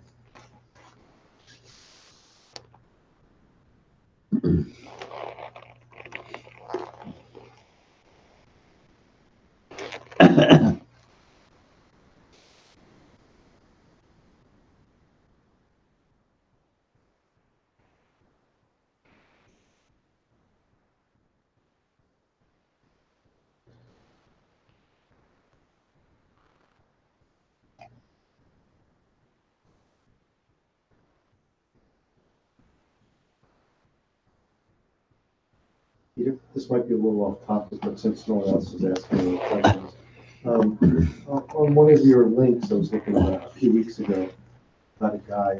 He had like 3 names. I think one of them was Austin. And I was starting to read it, but I didn't really get it. What's the gist of what that guy was trying to say? Well, there's nothing to get there because he's completely irrational. He's basically working with the same thing that I am from a different point of view. He presents it as deliberately irrational because he's not talking to the rational mind.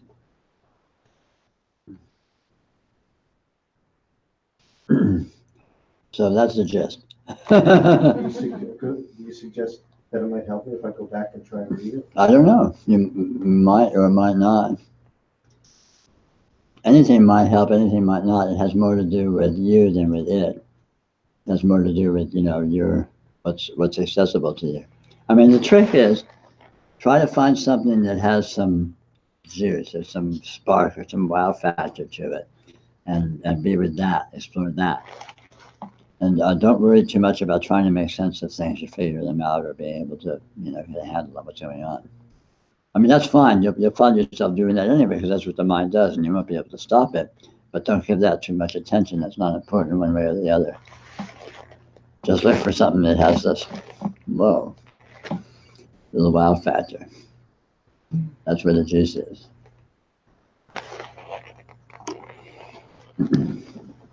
Try to locate something that doesn't have that juice. Well, Yeah. it says you. I'm glad to hear.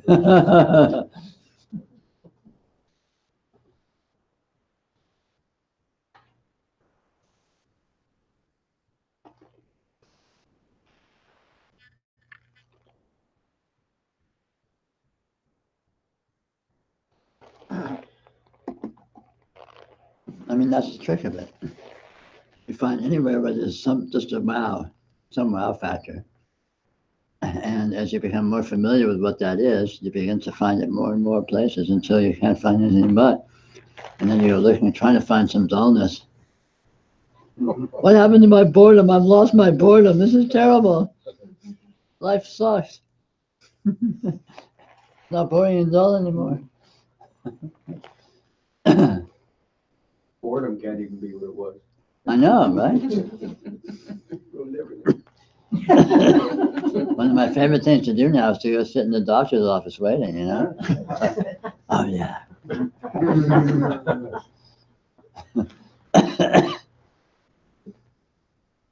You should try my doctor.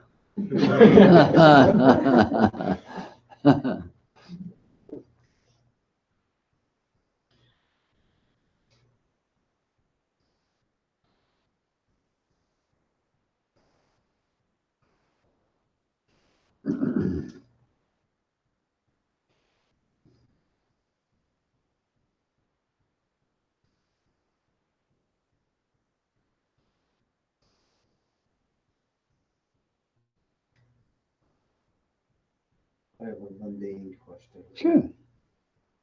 I'm kind of addicted to junk food Mm-hmm. and like soup, salads, fruits. To me, that's like eating a piece of paper from the book. Mm-hmm. It doesn't appeal to me. Sure. And I hear you. I love to eat hamburgers, pizza, cheese. Yeah, who doesn't? But you know, coming up on 60, so I don't want to die. Yeah, well, there's that. Yeah, I'm not, you know, at that spiritual level yet, so I still want to live. So any suggestion that, you know, because it is an addiction. You know, it's like people always talk, oh, you eat this, you do this, you do, yeah, I know. Well, the best way to solve an addiction, in my opinion, is not to try to solve the addiction, but try to find something else that's more attractive. So instead of pushing away from the addiction, find something that you can pull towards that's an alternative, and eventually that will supplant it. So in other words, if you found something that's not junk food that you really, really liked, start really looking forward to it and having it once in a while. And maybe your attention will shift spontaneously. So, but the problem with trying to fix something or change something is all of your attention is focused on it. And when your attention is focused on something, it gets bigger. It's like putting gasoline on a fire. What you want to do is distract your attention somewhere else and put gasoline on that fire, and then the fire of your addiction will gradually die down.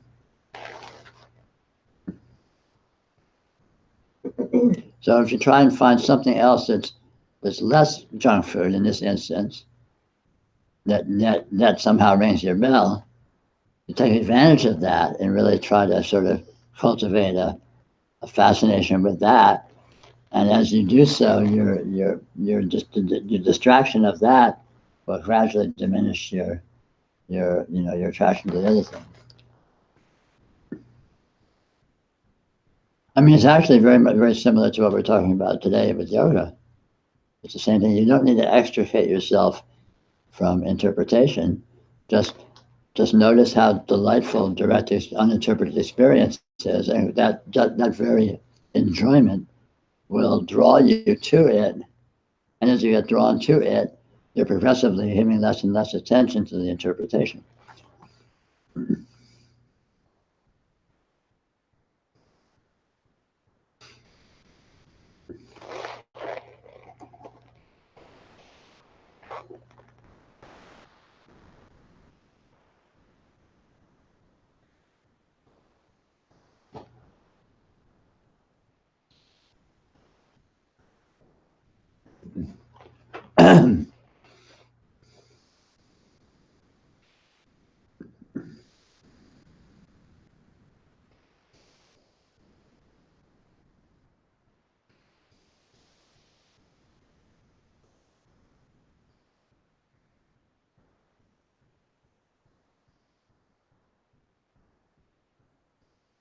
I don't know if I'm asking exactly, but what is disassociation? remember you saying not, like, be with your experience, don't disassociate all the time, but, and sometimes I feel like I'm more directly with my experience, other times I'm disassociating. And it seems, I don't know if it's the same or different from being lost in thought. Hmm.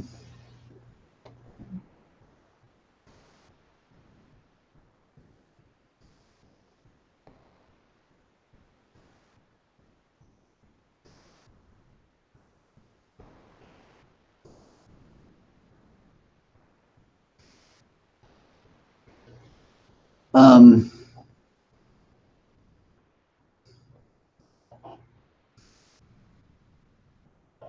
I find it simple, not completely true, but a simple way to put it is that the more direct the engagement is, the more powerful and nourishing it is. And mind has an ability to play this kind of a ring around the rosy thing where it's with itself, where it moves from this to that, and then from that to that, and then from that to that. And so it's kind of pretending to be somewhere else always, and as a way it's less with the this. Now, it's very paradoxical because, of course, whatever mind with is actually fully naked presence. But because of the sort of the skipping away thing, it can simulate that it's not being, as a kind of an avoidance. It's not really avoidance, so it's very tricky. But if you see that it's not avoidance, then even the disassociation can be seen as, powerful, intimate engagement. But that might be tricky to see, because again, just the sort of inherent mechanism of this sort of ring around the rosy thing it does can be seductive. So you're always avoiding this to that, and avoiding that to this, and avoiding this to that, sort of as a continuum, in a strange way. Yeah, it feels like that. And then it also feels like I'm supposed to do something according to some game structure. Yeah. Like with my life, and behave sort of within certain parameters. Yeah. Certain things happen. So it's a weird combination of supposed to do something and avoiding something. Like. Yeah, well, they're kind of one and the same. They're both pure fantasy. Yeah, they're unsatisfying. I don't get. Yeah, well, that's why they're unsatisfying, because they're pure fantasy. You can't bite into them. You can't bite into an imaginary cookie. Right, and they don't offer the things that they report. Yeah. Interpretations claim to be solving problems, but they actually create problems. And they claim to be making solutions available, but they actually, remove you from solutions. Right. Because the solution is the present actuality.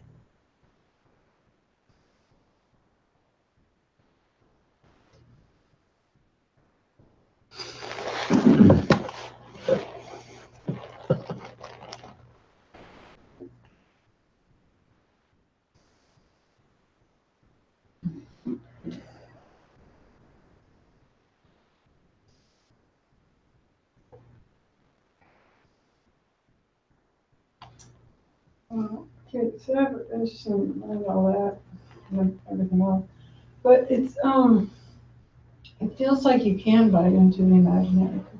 Well, you can. Well, but you just said we couldn't. Yeah. Well, I told you my answer wasn't really going to be true. Right. Well, that's. But it's like, I don't know. Like, I've been going through this thing where,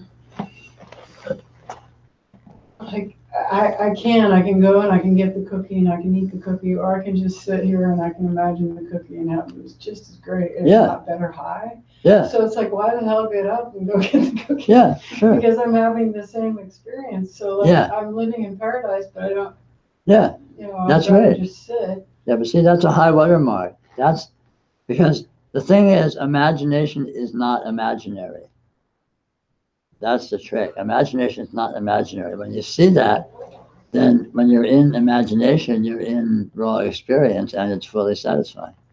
Oh, it's But like it's a high art to be able to see that, because we're so used to thinking of imagination as something other than actuality. We're used to thinking of imagination as being about actuality, but imagination is its own thing, and that thing is actuality. So if I'm imagining a cookie and it's not a real cookie, it's a cookie I'm imagining, then I'm saying imagination is different than the cookie. If I say, well, here's the cookie, and then imagination is real, so then the imagined cookie is real. It's the same real. But to be able to see that is, is very advanced.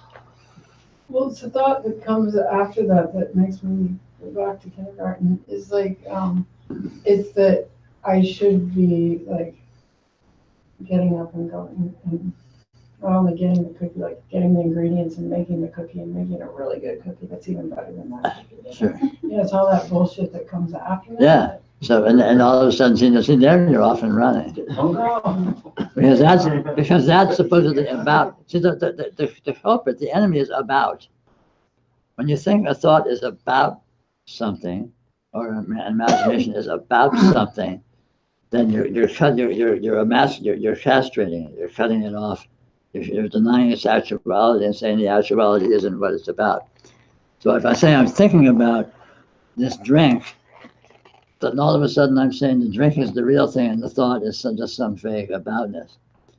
If I say this is real experience and the thought is real experience, then there's no aboutness there, and all of a sudden the thought is full on as good as this.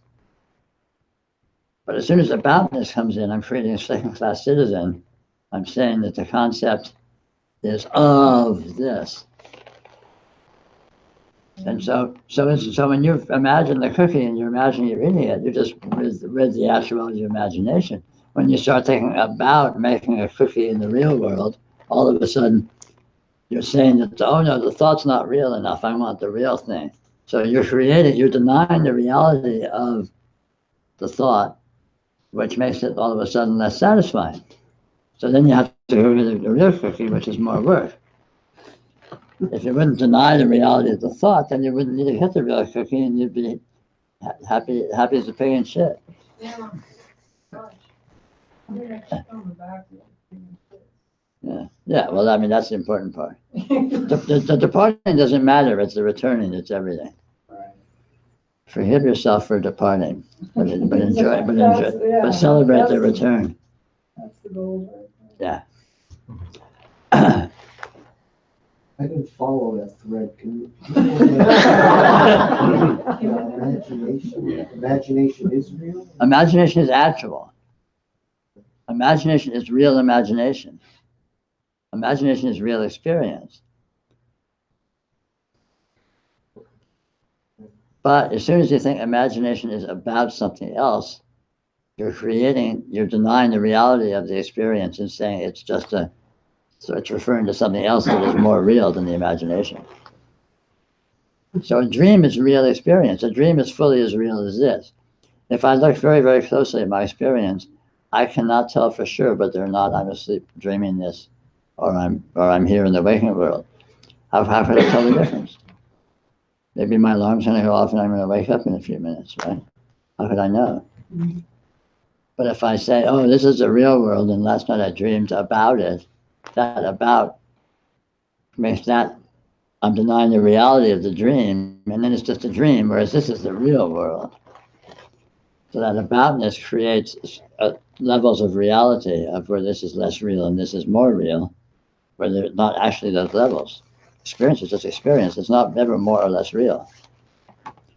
Experience of a dream is fully as real as the experience of waking world. Waking world is only a waking world when you claim it is. I can just say this is a dream. How could that? It's just how do I know? And when you're dreaming, you usually think you're awake. You know, if you're lost in a dream, you think you're really there. So you think you're awake. By creating this hierarchy of more real versus less real is how delusion happens. I'm still not getting it. Well, there's no worries. There's no worries. I would just let that one slip, and it'll something like that will arise more relevantly some other time. I like the word dream. We have a lot of implicit importance in hierarchies, right? Yeah. Usually dream is sort of discarded as not important. Yeah. If this is a dream, it doesn't mean that it's less important than. Yeah. That's the nature of it is essentially dream. Yeah, that the world is the primary reality, that the waking world is the real world as compared to other experiential things, is a concept that only exists in the waking world.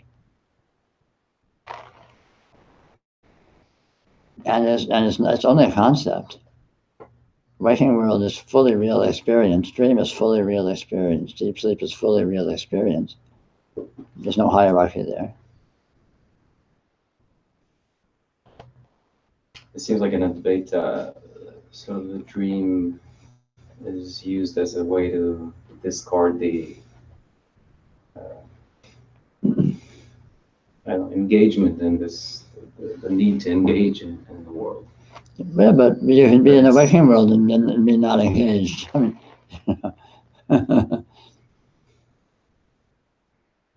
and unengagement is just a mode of engagement. When you're unengaged, you're fully engaged with a flavor of unengagement. Yeah, it just feels like there's a sustaining of some kind of duality, at least. Yeah, but it's only conceptual. It's only you're only defining it into existence. It doesn't make it actual. Yeah.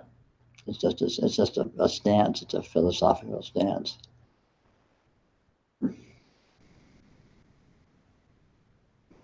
Seems like the code hook that we make the differentiation between the dream and this is continuity. We say this one's got continuity, but that doesn't. Yeah, but that doesn't stand up to scrutiny. No. If you look closely.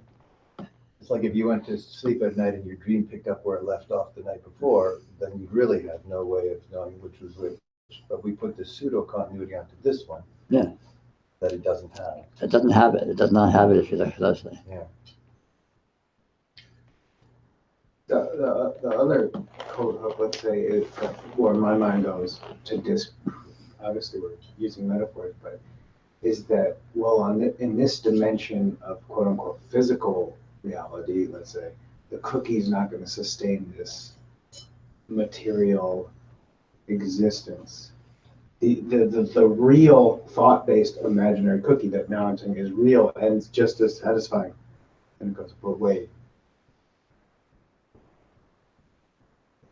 It's not actually going to sustain this body. The mind makes it real, makes this more real than that. Well, only when you're here. When you're dreaming, the cookie you had when you were awake isn't there, and you might be looking for a cookie, really wanting one, not being able to find one, being frustrated because you can't sustain your body because you're hungry. Right, right. It doesn't translate. Even though there is no body. Yeah, there's only a body because it's an interpretation. I mean, the whole idea of sustain the body is itself purely conceptual. But the cookie is always real. Yeah. Let's get to the point here. Get to the bottom line. Show me the money. Only the chocolate chip. That's right. Dark chocolate.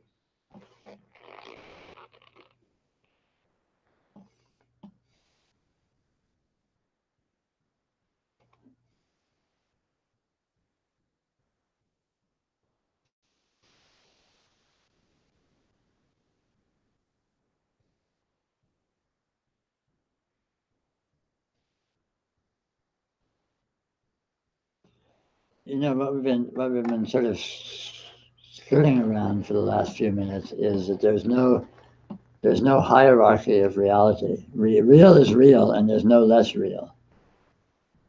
And what is real is experience. Experience is real, There is no non-experience. Experience is as real as itself and is never less real than itself. So we think of certain classes of experience, so-called classes of experience, and suppose they're less, thought is less real than sensory experience, or dreams are less real than the waking world. But that's purely imaginary, because it's fully actual, it's fully present, just as much as anything. And the presence of anything is the same as the presence of anything else. My hand being present and my memory of when I went to bed last night is the same, is equally present. It's the same present. Different texture, but there's nothing but difference of texture, because the nature of the radiance is it presents an infinite palette of different textures, all infinitely different, but all of these textures don't depart from this one actuality that is right here. So my memory of going to sleep last night and presence of my hand are this. They're here, they're now.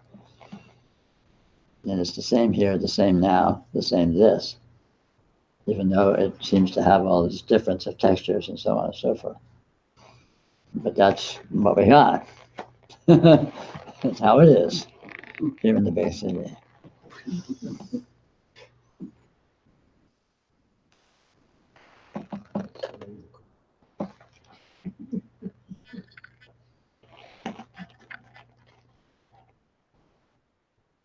What is a hierarchy? I mean, That's it. It's a fantasy. But it's just like a focus of attention? How do we do that? It's defined into existence. It's a concept.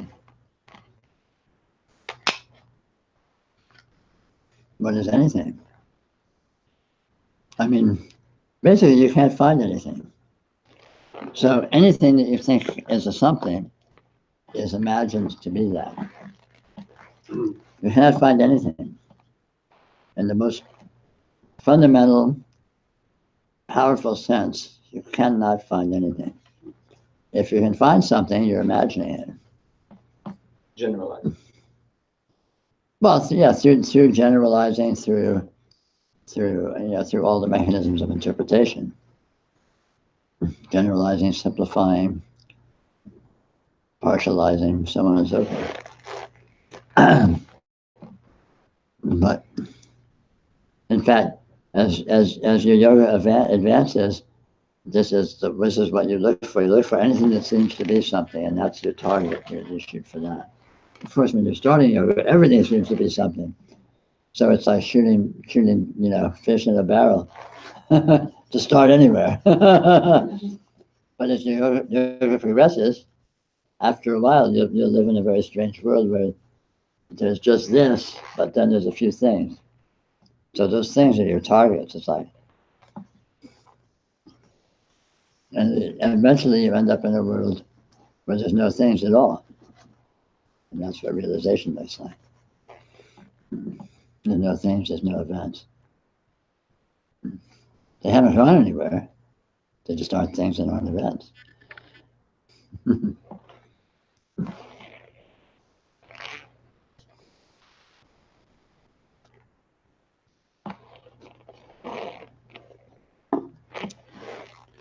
Then there's no presence in anything. There's no presence.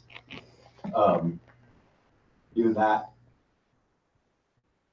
you say go to the presence. Right. That's something that makes sense. But then Yeah. It's like, what is it? Like, you can't find. You can't find presence. And when you can't find presence, you found presence. Because what presence really is that which can't be found. It's like a taste of that, but then it seems like it's all happening really fast, and you just need to speed up. Yeah, except that doesn't do it either.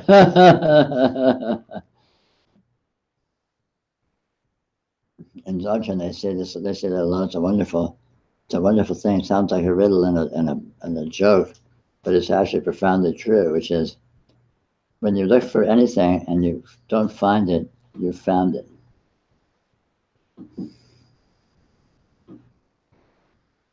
Well, Peter, you just said you can't find presence, Right. but aren't you telling us that we should feel into it? Sure, definitely feel into it.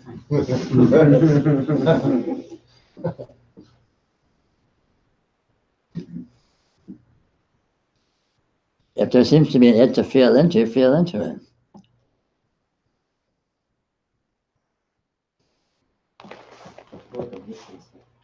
No worries. Just feel into it, and it'll explain itself. So the exercise of trying to find an absolute truth, an unequivocal, just trying to find an absolute truth anywhere leads you to subjectivity always. Of course. And so at some point, any notion, you become, there's well, not frustration, you realize, well, I guess this is always going to lead back to this. Yeah. So what's the point? Yeah, that's the point. And yet, there's nothing but point. That's right. When you get to what's the point, then it leads to nothing but this, and what's the point? And that's what you have, this, and what's the point? So in that, which is where you started. Yeah. Right. So in that, even survival becomes, let's have a look at, the absolute truth about survival. What is that? That becomes subjective as well. So yeah. And yet it's there, but what is it? Yeah, it's there if it is.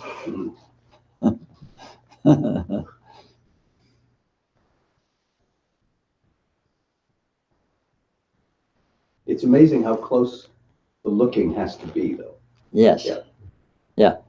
Yoga thrives in sensitive and intelligent, intimate engagement. Not, looking insensitively is a recipe for delusion. Looking very sensitively and carefully is a recipe for realization.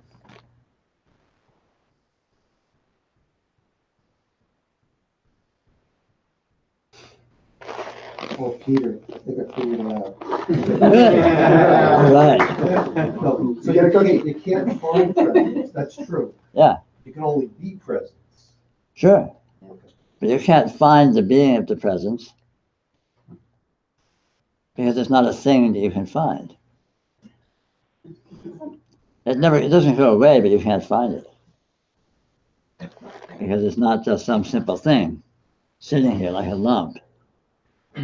It's actual, it's undeniably actual. In fact, it's the sole actuality, but you can't pin it down, you can't find it. Because it's a very strange actuality.